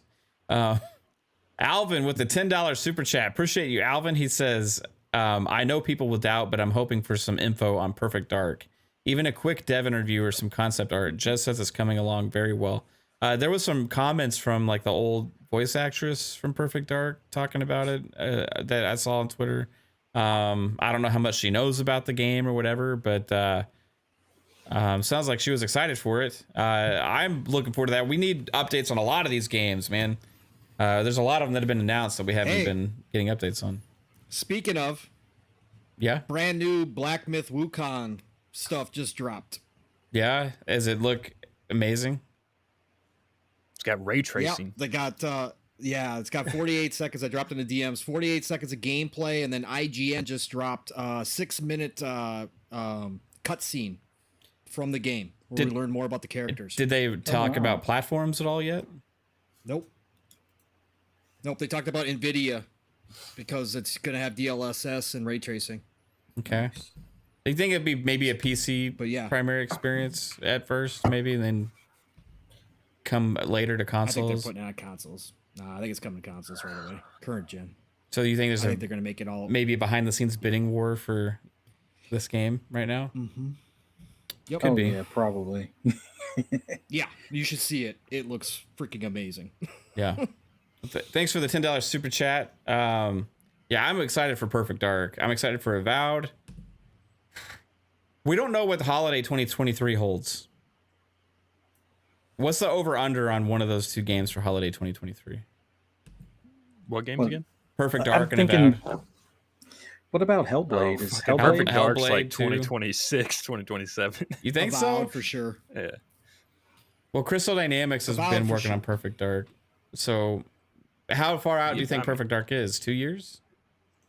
I said 2026. Are you for real with that? No. Yeah. No, not that far. No. I'm thinking 2024 possibly. It's a chance it could be 2023, but I'm thinking more 2024. For 2023 holiday, I think it's a toss up between Hellblade 2 and Avowed. If one of those is ready sooner, which I think Avowed is probably the one that'll be ready sooner, that might get moved to earlier in 2023. But let's say September-ish. But unless if Crystal Dynamics moves like their whole fucking team over, it's still like a long way away. I think Perfect Dark, holiday 2024, Hellblade 2, spring of 2024, and I think then you throw in Outer Worlds 2, summer of 2024, and I think that's your lineup. Right on. So, yeah. So definitely Avowed for 2023 holiday. Yeah, 100%. We all thought that they were going to have that. I just see Perfect Dark as kind of like what Beyond Good and Evil was. Like they showed like just a logo, and then like the next year you got like maybe a CG cutscene, or like how Metroid was with Nintendo. You just get a logo, and then that game's just dark for fucking 6 years. No, I think they're too far along. I think they had the base built out of Perfect Dark, and I think Crystal Dynamics is just putting up the rest, and I don't think it's going to take them that long. So, yeah, I think they've got what the game is, and then once they figure that out, and then like Drew Murray moved on, probably at that point. I don't think he just. I think when he left, in the initiative, I think he left them in a good place, most likely. And then it wasn't too long after that we got that Crystal Dynamics announcement of them helping out with the initiative. And, you know, initiative is still a tiny team compared to a lot of the other teams at Xbox. I mean, they're very small, right? But it's a small core that's very talented, right? They've had some turnover there as well. They've lost guys during COVID and stuff and brought in other ones and things like that. But, bringing in Crystal Dynamics is such a big studio that I just don't see it. I think you have to go above and beyond what original Perfect Dark was, and they also have to recreate that identity with like modern like controls, graphics. See, I think that stuff is what the initiative got. They got the feel like probably of the game and what the core concepts of the end of the game are, and like the layout of everything, and then they say here's the template. Here we got it down. You need to like make it pretty. You know what I mean? You're getting to implement all this stuff, and that's what I would assume. I don't know how that goes, right? Maybe they're just working hand in hand, back and forth, as well. It's an interesting situation, dude. I don't know, but 2026 sounds like that's just like, for me, that's like too far, because you're talking about a game that we knew they were working on something for a couple years before the game was even announced, right? Mm-hmm. So when the game was announced, people knew that they had already been working on it. And then when they announced it, it's like, oh, when's it coming out? And then it's been 2 years now since then. So when it wasn't announced in 2020 or 2019? 21? No, it was before 21. It wasn't part of those 5 games that were shown at that E3 2 years ago? Or was it at the Game Awards? Y'all remember? It was the Game Awards, but last year was Hellblade again, I think. So it was Game Awards 2020. 2020. So it's been almost 2 years since it was announced, and we know that they had been working on it for a while before that. I'll go down a year. Yeah. Somewhere between 2024 and 2025. Was building at the same time too, man. Right. So they had such a small team. The first year, they probably came up with very basic stuff. You know what I mean? They probably did storyboarding the first year and figured out the plot and the location and that kind of stuff first, and then decision-making process on a lot of things. You know what I mean? Like stuff like that too. This game just feels like it's difficult to get what kind of game you want out of it. Do you want like more Splinter Cell out of it now, or do you want more first-person shooter? Because that was a weird game back in the day. It's first person. Yeah, I know, but it's like, how do you want it to be more stealthy? Do you want it to be more actiony? Like, I think that's a difficult. It's more actiony, I think, this time around, because they talked about the parkouring and all that kind of stuff. That the movement was a big deal. So I think you're going to have your moments where you're stealth and you're planning out how you're going to break into places or whatever the case may be. But then I think from there it's going to get actiony once you get in. So I think it's going to go John Wick style in a lot of ways. Yeah. Does that excite you or no? Yeah. Excites me. Especially with all the different tools and stuff, gadgets that she has, weapons. Remember all the different weapons in Perfect Dark? That was the cool part. There's so many different things they could do with it. Yeah, the gadgets and all that kind of stuff. It'd be super sweet. Yeah. Yeah. I'm looking forward to it. There's so much variety coming, right? Like, there's between that and, I mean, like, let's say like next year Avowed comes out. Let's say that early 2024 you have Hellblade 2, and then you have Perfect Dark to round out that year. But then you have also all these other projects. I mean, we're just talking about a few of them. There's like 20 games that we know about, right? From Xbox. So we're only focused on a handful right now. It's like, it's really going to be interesting to figure out where everything lands. Fable, you got to think about Fables mixing up in there somewhere as well. 2025. Yeah. I think the ones that are the furthest out right now, just based on some of the feedback and stuff would be like your State of Decay 3, your Everwild, obviously because of the kind of it being rebooted internally type of thing. Elder Scrolls would be another one. Fallout 5. Those are going to be your long Fallout tail 5 is ones. like 2020 or 2035. Next gen. Next gen. You know what? The weird thing about Fallout, I think we do get an earlier Fallout, but I just think it's not going to be by Bethesda. I think it'll be a toss-up between inXile and Obsidian. I think there will be an in-between Fallout title. Not necessarily in the vein of like a New Vegas, but that there'll be another Fallout before them, but actual numbered Fallout will be, like you said, 2030 or something type of thing. What about inXile, right? I think they have a game ready next year. You think so? You think it could be that soon? They've looking at the history of inXile, they're not a studio that takes a long damn time to make a game, right? Now I don't know if they're going to go bigger than they've ever gone before, so it might take them longer than usual. But like, if you look at their track record, it's like, wow, they pretty consistent with releases and stuff. So with inXile, it's interesting. They're working on more than one project too. They're working on at least two games, right? And they're the ones that do Wasteland, right? Yeah, Wasteland 3 is fantastic. You can like crank those kind of games out because it's not like as complex as building like a 3D game stuff. So. Yeah, but this one is supposed to be a more AAA. They want to take the next step, so this is definitely going to be a bigger project. And we got Compulsion in there too. Compulsion is going to be ready. Compulsion will be next year, you think? Maybe next year. I was hoping they would have been next year, but I get this sense that it's an even further out type of thing. Maybe. I think they're like in between Hellblade 2 and Project Mara from Ninja Theory. I think it'll fall in between there. Although I would have thought Project Mara would have already been released by now or coming close, because I thought it was like a smaller, almost like 12 minutes type experience thing that they were testing out before they go all in on Hellblade 2. But what I need to do is write the name of all these projects and these games that Xbox has announced that are all coming to Game Pass and everything, and I need to take like a board. And I need to have like 2023, 2024, 2025, 2026, and 2027. I'm not going past that. I forbid it. And then like throw the cards out there and just see where they land. And that'll be my predictions, right? For the entire full Xbox library. Because who the fuck really knows? I mean, we can kind of assume, but a lot of the assumptions that I had made in the past were completely wrong. Right. What about Rare? Everwild or whatever they're doing, you know what I mean? Like, it's crazy. But then even past that, once Activision Blizzard is in the fold, then you got all their games that are coming, like that survival one that they're working on, right? So on Xbox 2, they were talking about that game a little bit earlier. I guess it's called Project Odyssey, but that is going to be a big franchise. Blizzard doesn't make like something that's just a small deal, right? Anything to Blizzard makes something, it's a big deal.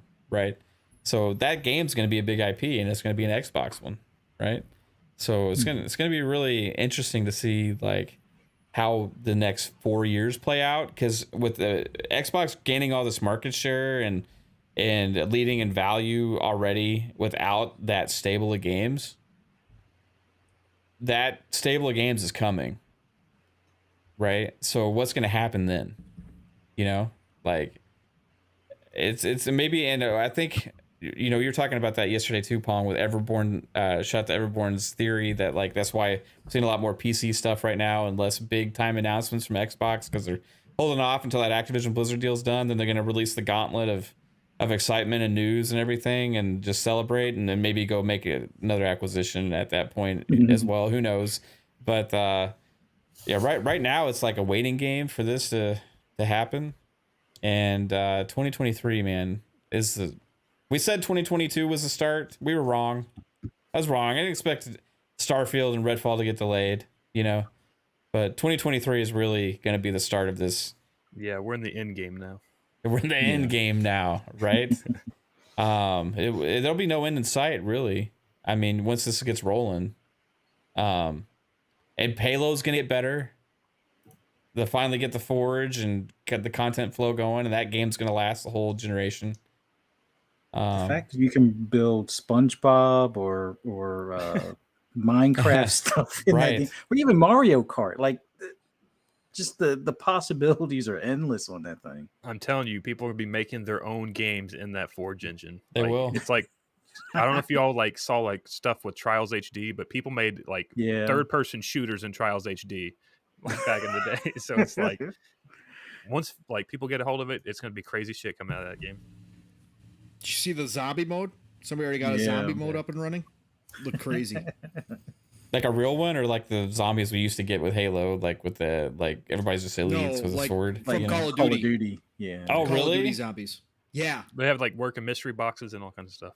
Yes. And you can upgrade your guns, and it will give you the variant that's in the campaign. So you get like the strong sentinel beam or like the lock-on rocket and stuff. Oh, God. With that engine and with the gameplay that Halo Infinite has, right?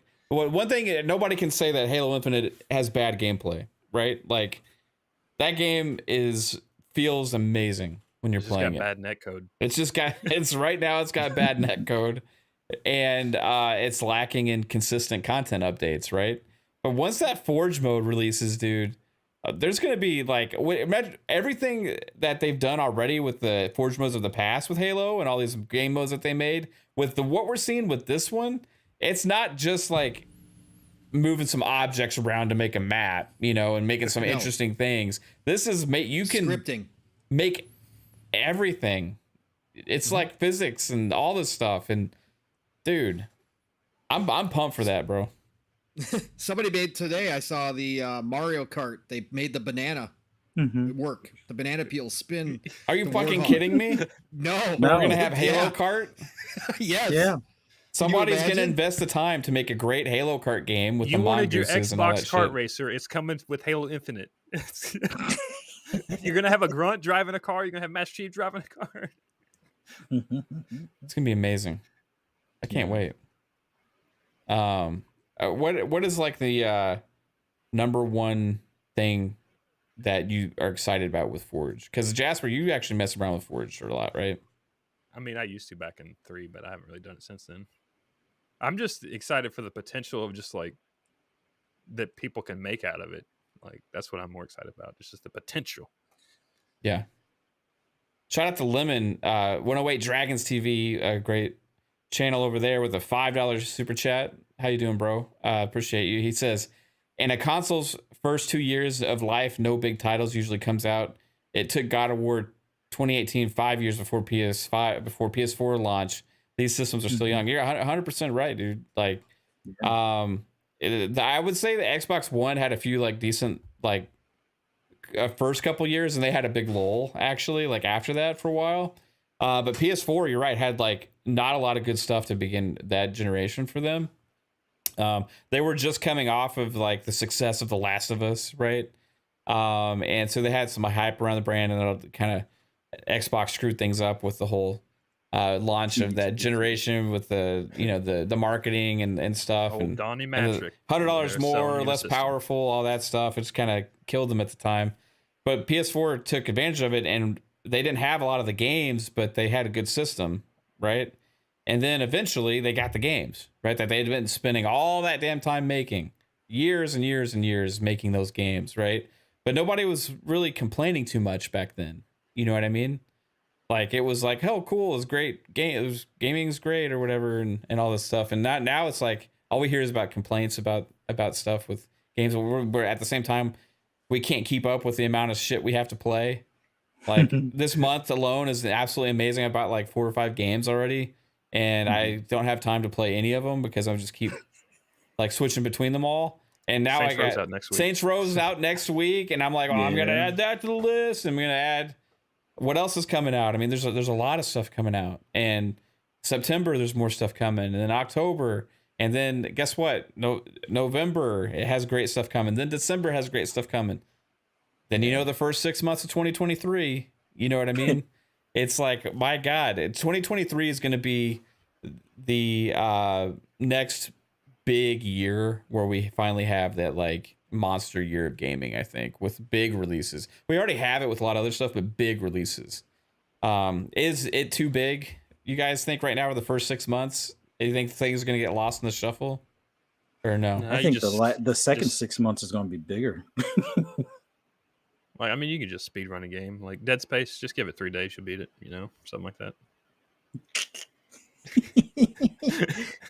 You speed run stuff because you can figure out how to glitch through or jump over stuff. And I think 2023 is going to be the year of the backlog. It's just like we're gonna have our subscription service. We're gonna play a game like, oh, this is cool. Oh, did you see they just dropped this in Game Pass, or they just dropped this on PS Plus? And people are gonna be like, all right, let me give that a try. And then they get hooked on that, and then there'll be some big announcement.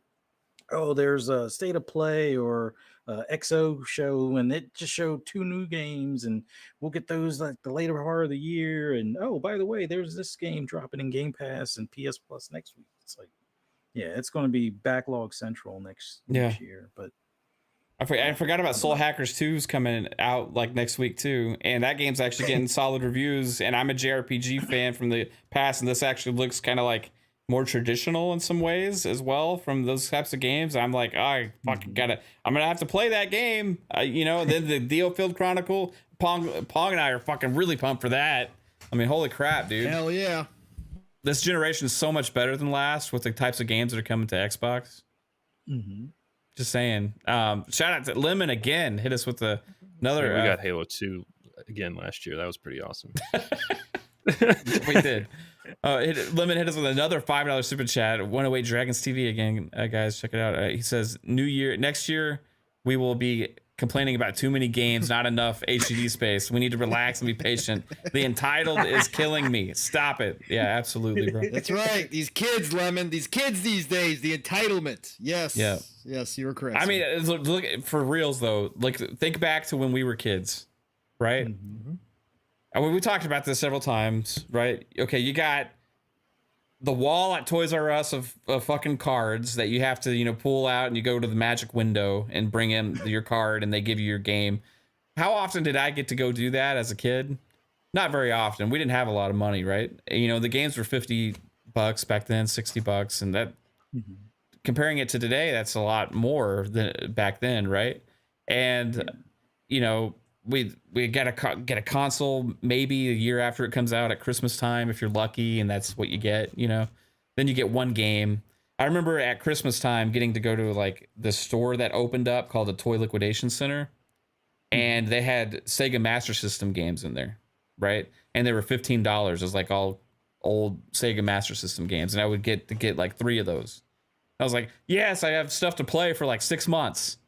You know what I mean? Like, yeah, I'm good. And I didn't get a new game unless it was like a Tecmo or something, but Blockbuster was amazing. You know what I mean? And also like the other movie places that had video games, because it wasn't just Blockbuster originally. It was a bunch of other places. And that's why like RTS and strategy games are so like popular, I think, back in the day, because you could spend 1 billion hours doing the same thing, and there's like not new games coming out all the time. So you just play Age of Empires all the time. Yeah. But think about how we had to dealt with that back then. It was amazing. We didn't complain about it. We just loved to get games and hope to get the games. But now somebody can literally go and spend $15 an entire month, which is the equivalent of 3 game rentals from when I was like 9 years old, right?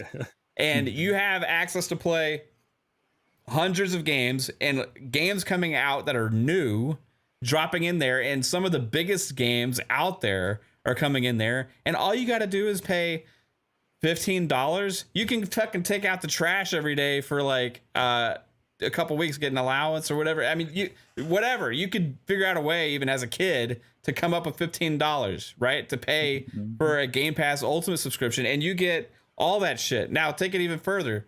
Let's say you can't afford the $300 or $400, $500, whatever, to go get a console. Well, hey, mom, I'll it's $25 a month or $30 a month for like this, like all access, and it already comes with the games. It already comes with the games, mom. You know what I mean? I'll do like more chores than I ever had before. Like this shit, like these kids have access to all this stuff now. And then and next month it's, well, Mom, this new game's not on that service you just bought me. That's true. That's true. But like the value is like so more the barrier of entry into gaming is so low, and that's one of the reasons it's growing so much. Free-to-play games now. Yeah. And now kids don't even expect to have to pay for games, right? Like, what is Battlefield $70? Like, what is it? Like, I'm playing Fortnite and Warzone. Why do I got to pay for $70 to play a shooter? You know, that's like a lot of the mentality is. You know, like they're used to playing games on mobile devices and tablets and PC and a lot of free games, and it's like, well, what do you mean we have to pay for stuff?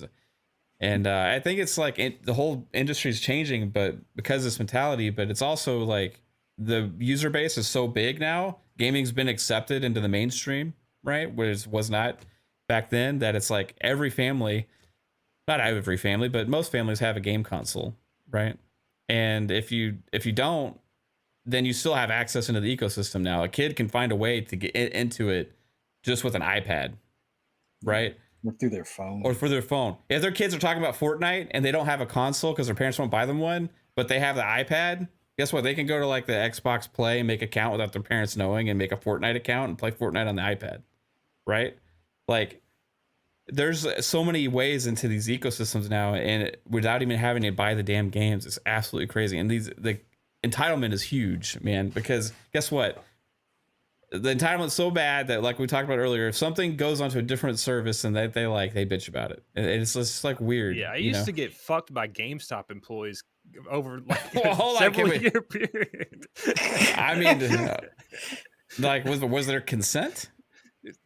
Yeah, they said $3. I was like, oh yeah, that's a good deal. What's it? Oh, okay. I paid $30 last week, but now it's $3. Like, what? Yeah. I used to see what I used to do though was like I would trade my games in like right after I beat them.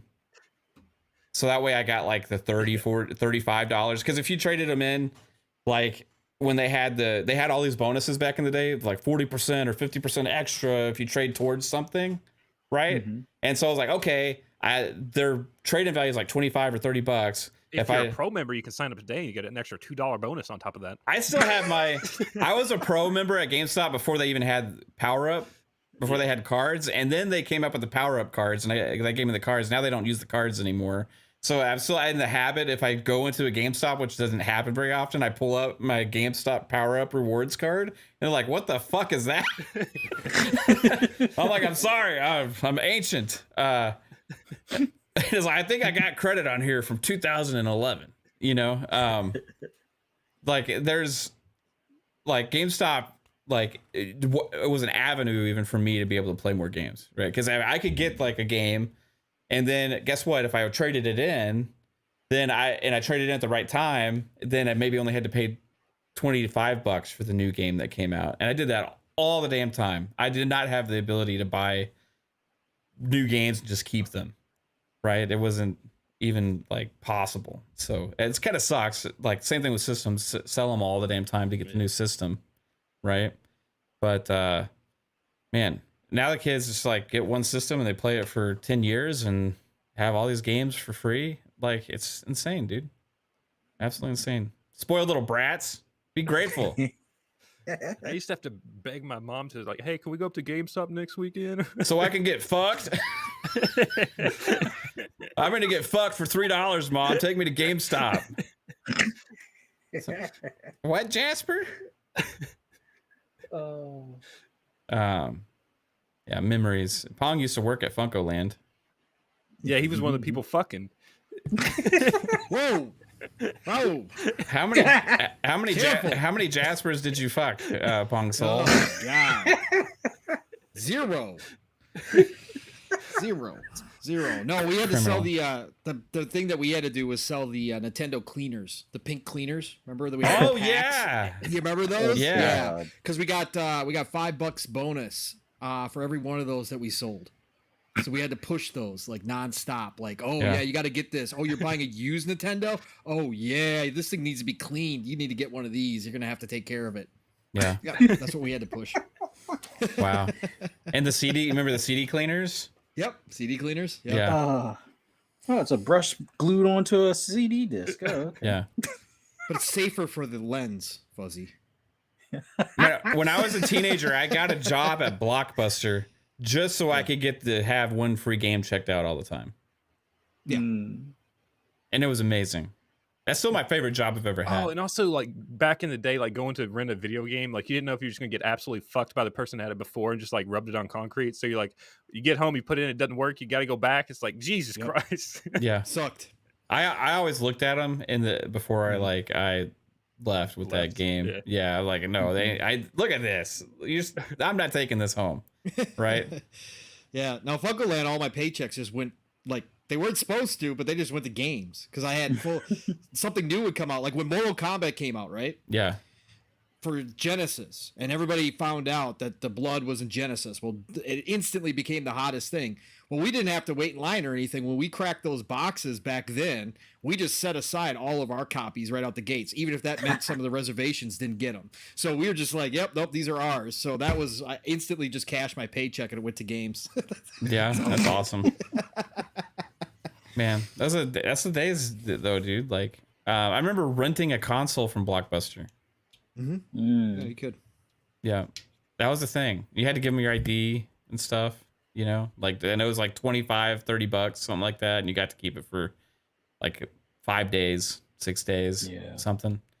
But it was, I mean, think about all the things we had to do to try and figure out a way to play games, and these spoiled little rotters running around now, just everything given to them gaming wise. And it's even more accepted too. You know what I mean? Like when we're younger, you know, it was like taboo, you know, you're a gamer, you know, like you can say it in public. You know what I mean? What are you doing with your life? You're just going to be homeless on the street corner when you grow up. Yeah. They're like, all right, neck beard. I'm 12. I can't even grow facial hair. Man. And now if parents just hand their kids like the fucking video game, like, hey, shut up, I don't want to be. Yeah, they use like, well, I love gaming. It keeps my kid from bothering me because kids don't go outside anymore. They just stay in the house and annoy you. So, they're on their phone. Yeah. Yeah. Another phone, Xbox, iPad, listening to music, you know, watching TV. It's pretty much what kids do now these days. All right, so. Wow, we went on a little tangent there. I'm sorry. Anybody else looking forward to anything else at Gamescom? I'm hoping we get more than just the Series 2 in white as far as the controller, because typically Gamescom they'll mention something about controllers. I would love to hear about a Series 3, but I know that's further out. I'm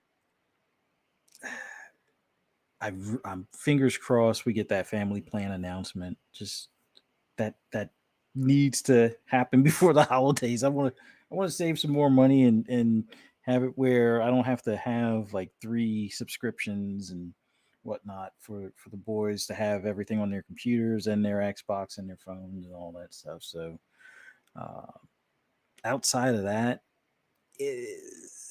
I would love for some of the third-party companies to start showing stuff, or even Sony to start showing stuff. Like there's been 2 Sony leaks recently, but who knows when they're going to have a showcase of their own. I think one of them was Helldivers 2, and then one by, I forget the name of the company. It's like something Bullet or something like that, I think, or something Bomb, or I forget what the heck the company is called, but I would love to see something from them because they've been kind of quiet as of recent, other than, you know, God of War Ragnarok. But as far as on the third party end of things, EA definitely needs to say something about, you know, Need for Speed. I know they have another game that they're supposed to be talking about. Like, it's either something Apex related or Titanfall related or something along those lines. I think that they have coming up here soon, or that they've been hinting to that they've been working on something. They won't say Titanfall, and it's I don't know if it's directly Apex related or something along those lines, but we'll see. But yeah, outside of that, getting to see more of Callisto Protocol, getting to see more of High on Life, which pushed to December, which is probably for the best considering how packed October was already. I think High on Life is probably the biggest thing, and Callisto Protocol updated footage. Those are two big ones. Just hoping Callisto Protocol is still for 2022. There is another big thing that's like not necessarily Xbox related, but it's tech related. AMD is going to be there, so we'll probably get to see the new processors or new graphics cards there. 40 series and the. Do you think so? The 5 nanometer. Yeah, the AM5 chipset.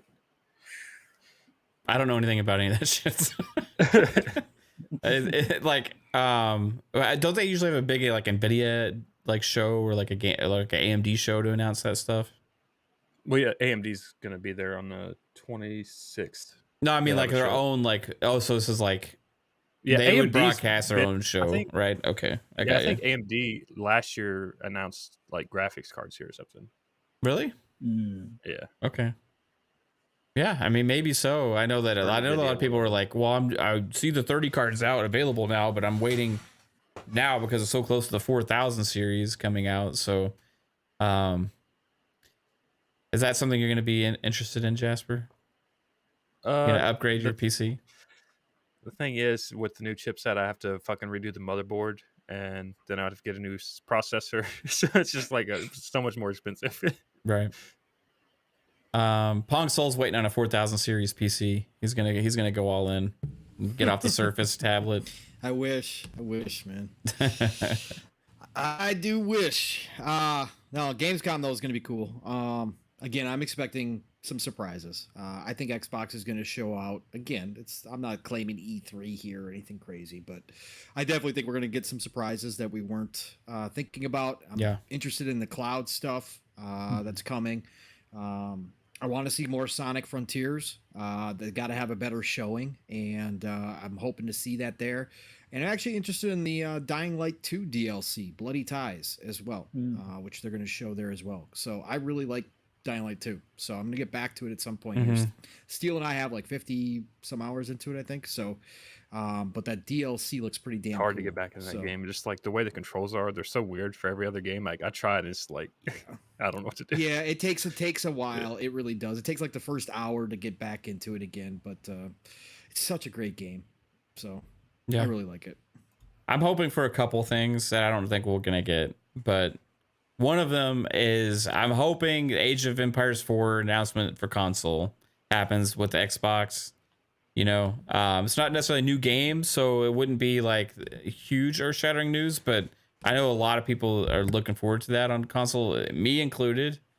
And I think it'll be a big deal if they do that.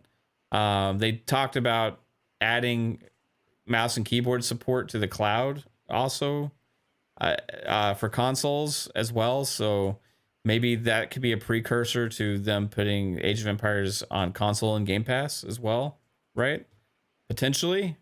So looking forward to that announcement whenever that comes. I'm hoping it's this coming week with maybe a release date for this year, right? Like maybe even soon, right? Surprise type deal. And the other thing is... oh geez, what was the other thing? Now I can't remember what the other thing that I was excited for, that I really wanted to see. I got too hyped on Age of Empires. Anyway, if it comes back to me, there's people talking about GoldenEye potentially being here too. Yeah. This is killing me, man. Y'all talk about something. Do we have to wait until September for Deathloop news or word on it coming to Xbox? That was the other thing. Okay, Fuzzy, thank you. Yeah, Deathloop. I'm hoping for a Deathloop announcement. Yeah, go ahead. Yeah, because I think the game came out in September, but it's got to be close to that year time where they could at least say something like, and downloadable today or downloadable September 3rd or whatever.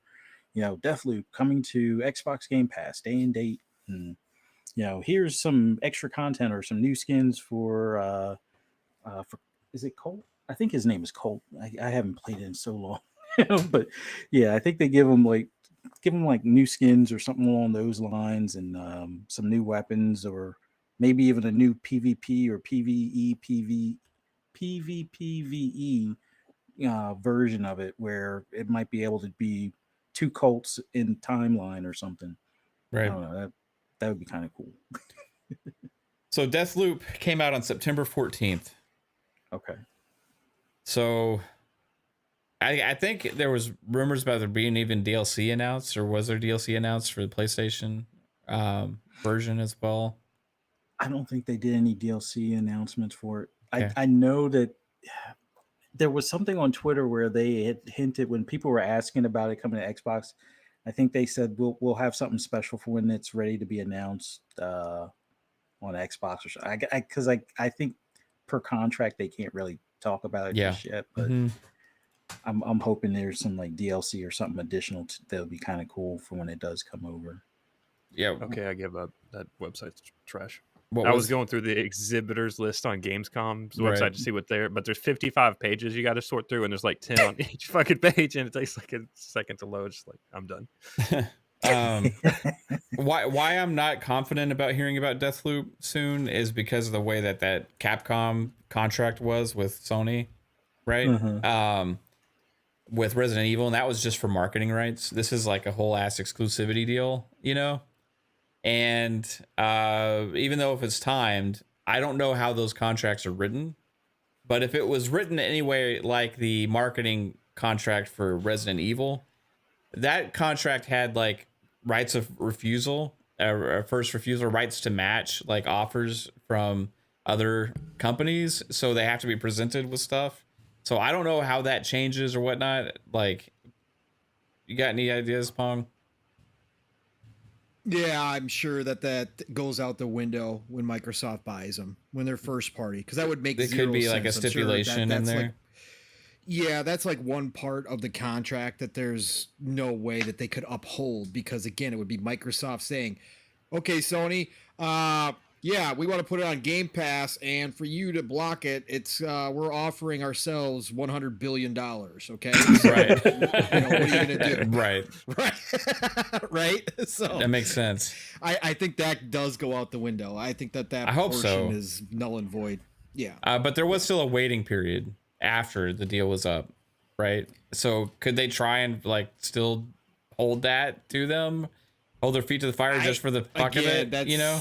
I don't know. Lawyers. I'm sure Microsoft lawyers would be like, yeah, no, that doesn't count anymore, because it's not. They aren't their own company anymore. We now own them. They're our first party. So there's no waiting period for anything. It's coming into our server. I don't know. Their lawyers come back and say something like, be thankful we let you have the game to begin with, or we honored the original contract. It's true. And they also can still hold that Call of Duty shit over their head a little bit. Like, this is, as somebody, I forgot who said it, but somebody was saying, you know, that they got like I think it was Psycho, you know, they got, you know, this asset to use in like these negotiations with Call of Duty, right? Yeah, like, I said that. It was a chess piece that they were acquiring. Piece, yeah. Of course you take credit. Of course I would. Because I said it multiple times. I'm just kidding. Multiple shows. Yeah. No, you have, for sure. I know. It's negotiations, baby. Yeah. For sure, man. I think it is a big deal, you know, when you have more things like that, like with stuff that is on another platform that you have control over. Like, hey, look, you know, we'll give you this, and you just ease up a little bit. And maybe Sony will do less exclusive third-party deals, because Xbox finds a way to get them on their services anyway. So, all right. Well, guys, that's it. I miss Psycho, man. Mrs. Taking us left all the time. I hope you're having fun, bro. And I found out, you know, my daughter was not feeling good before the show, but she's getting worse now. So we hit the 2-hour mark. We'll go ahead and get everybody out of here. I appreciate everybody in the chat. But before we do go, also, I want to say thank you to everybody. Appreciate everybody who watches all the content so much, and all the channel members, and everybody for if you want to like, share, subscribe, appreciate that as well. Never expected, but always appreciated. And I want to give a shout out to the channel members as well. So I actually trying to figure out how to do this, because the list got long enough to where OBS won't actually do the whole list on the streaming thing. So I had to do a different way of doing it. So I want to give a shout out, and also for audio listeners as well, to let you know who the channel members are here on Fun Speculation. Shout out to the Speculators: Chris Jones, Tony, John TJ, the Dusty Uno, Steel Rain, Jesse B, Def Leopard, Wandering Dutch, Ninja, Crimson Land 1, Rob C, Andy Cruz, RDM, Chipmunk, Nico Hunt, Big Mad Mo, Depka, Spooky the Breathtaking Gamer, Vleed Delilv, Mr. Xbot, Shane, Nola Oranges, Vic the Click, Susie, Topaz Girl, Dr. Dinglenut, Killinitis, Alvin, Decado, The Wise Old Gamer, Italian Clowns, Master Clown, Micah Ford, Boogeyman, Black Sheep Weave, TK Chillin, Darren, Dark CMF, Silent Cypher, Crazy Louie Gaming, Pong Soul, Game Pass Dad, Tony Grasso, Lord Roughness, Gamer by Choice, Geezer Prime, Chaos Theory, Lore Master Jasper, Reign of the Third Eye, 3-Bit, Matt Burns, Assassin Lupa, we love you Lupa, we miss you, KY Bob, and Back from the Dead. Whew. Thank you all. Appreciate you guys. All right, let's get everybody out of here. Chat, you guys rock. Again, thank you for everything and all the support you show to the show. Fuzzy Belvedere, the always fuzzy one. Where can everybody find you, sir? Just want to thank you guys for having me on here tonight. It was awesome. And thanks to everybody that came and watched us live and those that will catch us later. For anybody that just wants to hear my rambling on anything gaming, just follow me on Twitter at fuzzy_Belvedere. As well as, I can't even talk tonight. PTK's Shop Podcast on tomorrow night, 9 p.m. Eastern Time on PTK Blam's channel. FSP on Monday night at 10 p.m. Eastern Time on Fun Speculations channel. And Breakfast with Boom Friday morning, 10 a.m. Eastern Time on Double Barrel Gaming. And then right back here on Xbox Ultimate with the family, 9 p.m. on Fun Speculations channel Eastern Time. Awesome, man.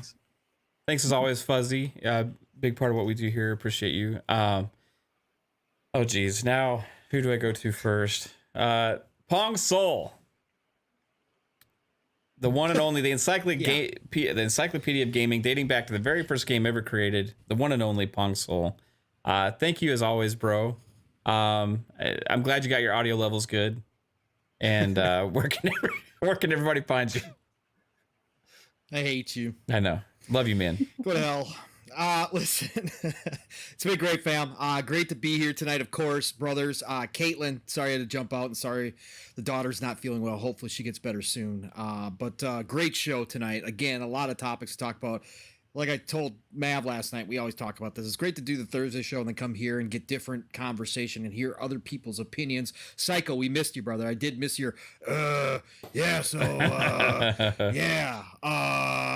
but definitely missed your opinions as well, brother. But chat, you guys were all amazing. Sorry I wasn't active in the chat. I had my YouTube closed because, this restream and my Surface just don't like each other. I'm gonna switch to Zoom next week, Pong. Oh, you don't have to. No, it works out better for your setup. So it's not a big. And we're switching to Zoom. Damn it!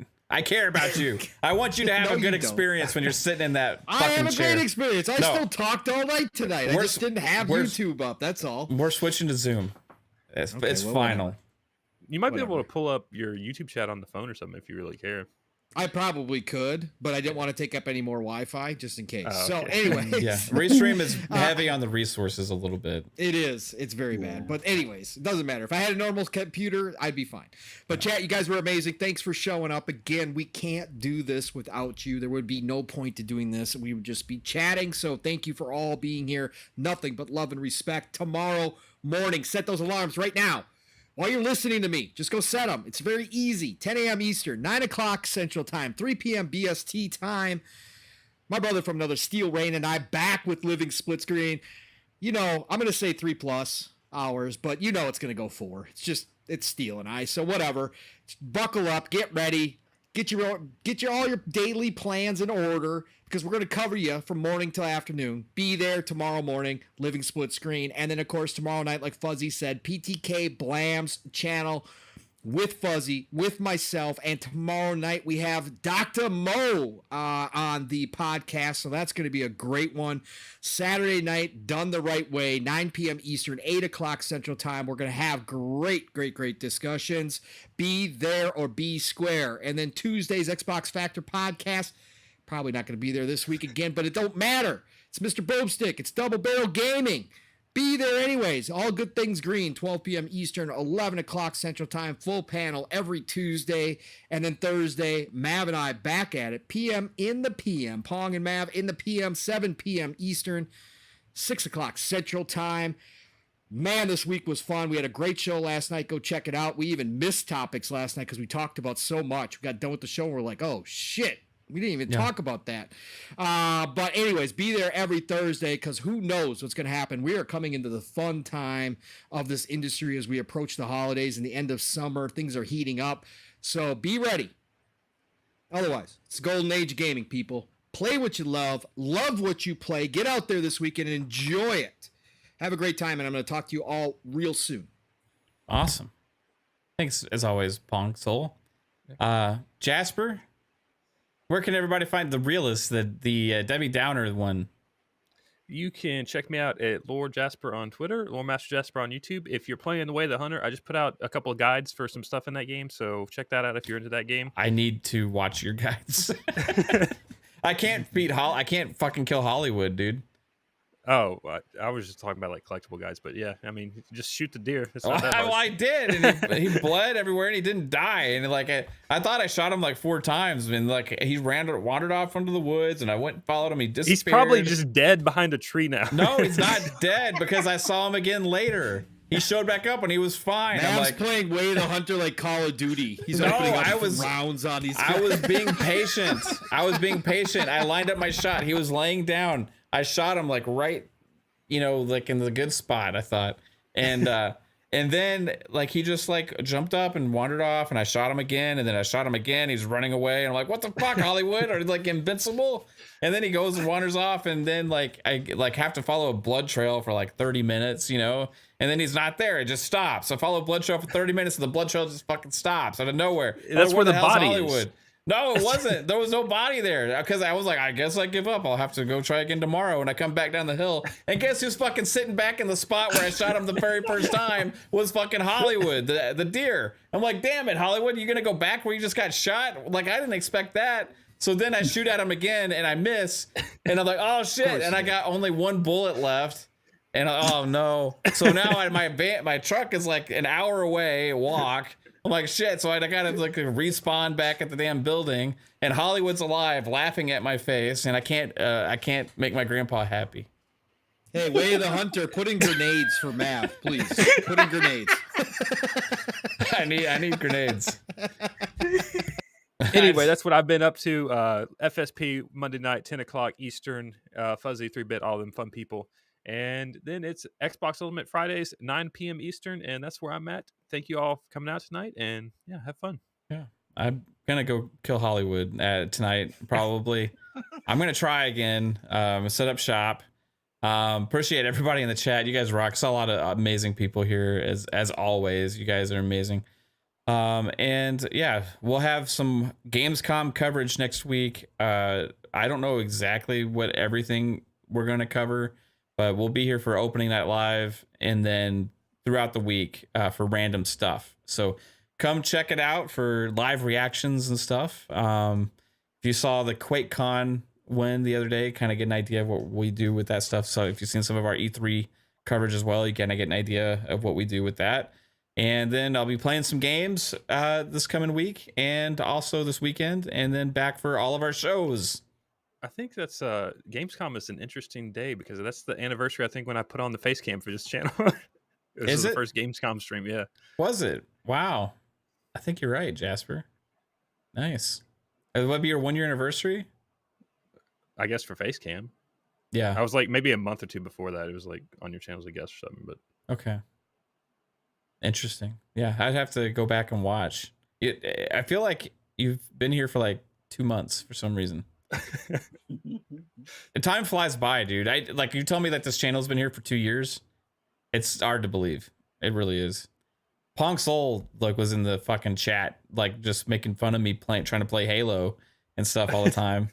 He was doing his thing, giving out little tidbits of news, kind of how he always does, oh, did you see this Italian magazine was doing this thing? Blah, blah, blah. No, we had a discussion about Modern Warfare. Yeah. Did we? What was our favorite? Yeah, you asked me what my favorite Modern Warfare was. or what my favorite Call of Duty was, and I said the first Modern Warfare, and you were like, that surprises me. Me too. Yeah, you're the only other person I think that says that. Yeah. PTK just actually had a poll for that. Yes, he did. And I was like, the first Call of Duty, like, Call of Duty. Yeah, it's my most memorable, fun experience is playing Call of Duty is in that game. The best maps ever in that one too, in my opinion. Yeah, and I was asking you how you started your channel and shit. Were you? You're like, dude, and you were like, yeah, I watched some YouTube videos. I did. People. That's what you told me. Yeah, I don't know how to do anything. So yeah, I was in your streams back in the day when you had like 5 people in your stream. Yeah, we were chatting all the time. Yeah, way at the beginning. I was still figuring shit out. Things were not going well at times, like trying to figure out how to do this stuff. But it's crazy. It's only 2 years ago, man. It's insane. Yeah. Wow. Chat, you guys rock. There's a lot of people here that were there from the beginning too. Oh, Psycho showed up. What's up, Psycho? Psycho. Have fun, Dave Matthews is on break. Crash into me. All right. We're all taking a smoke break. Hey. Dave doesn't have COVID again, does he? Hopefully not. Take it easy, everybody. Have a good one. Bye. Later, everybody. Later. Bye.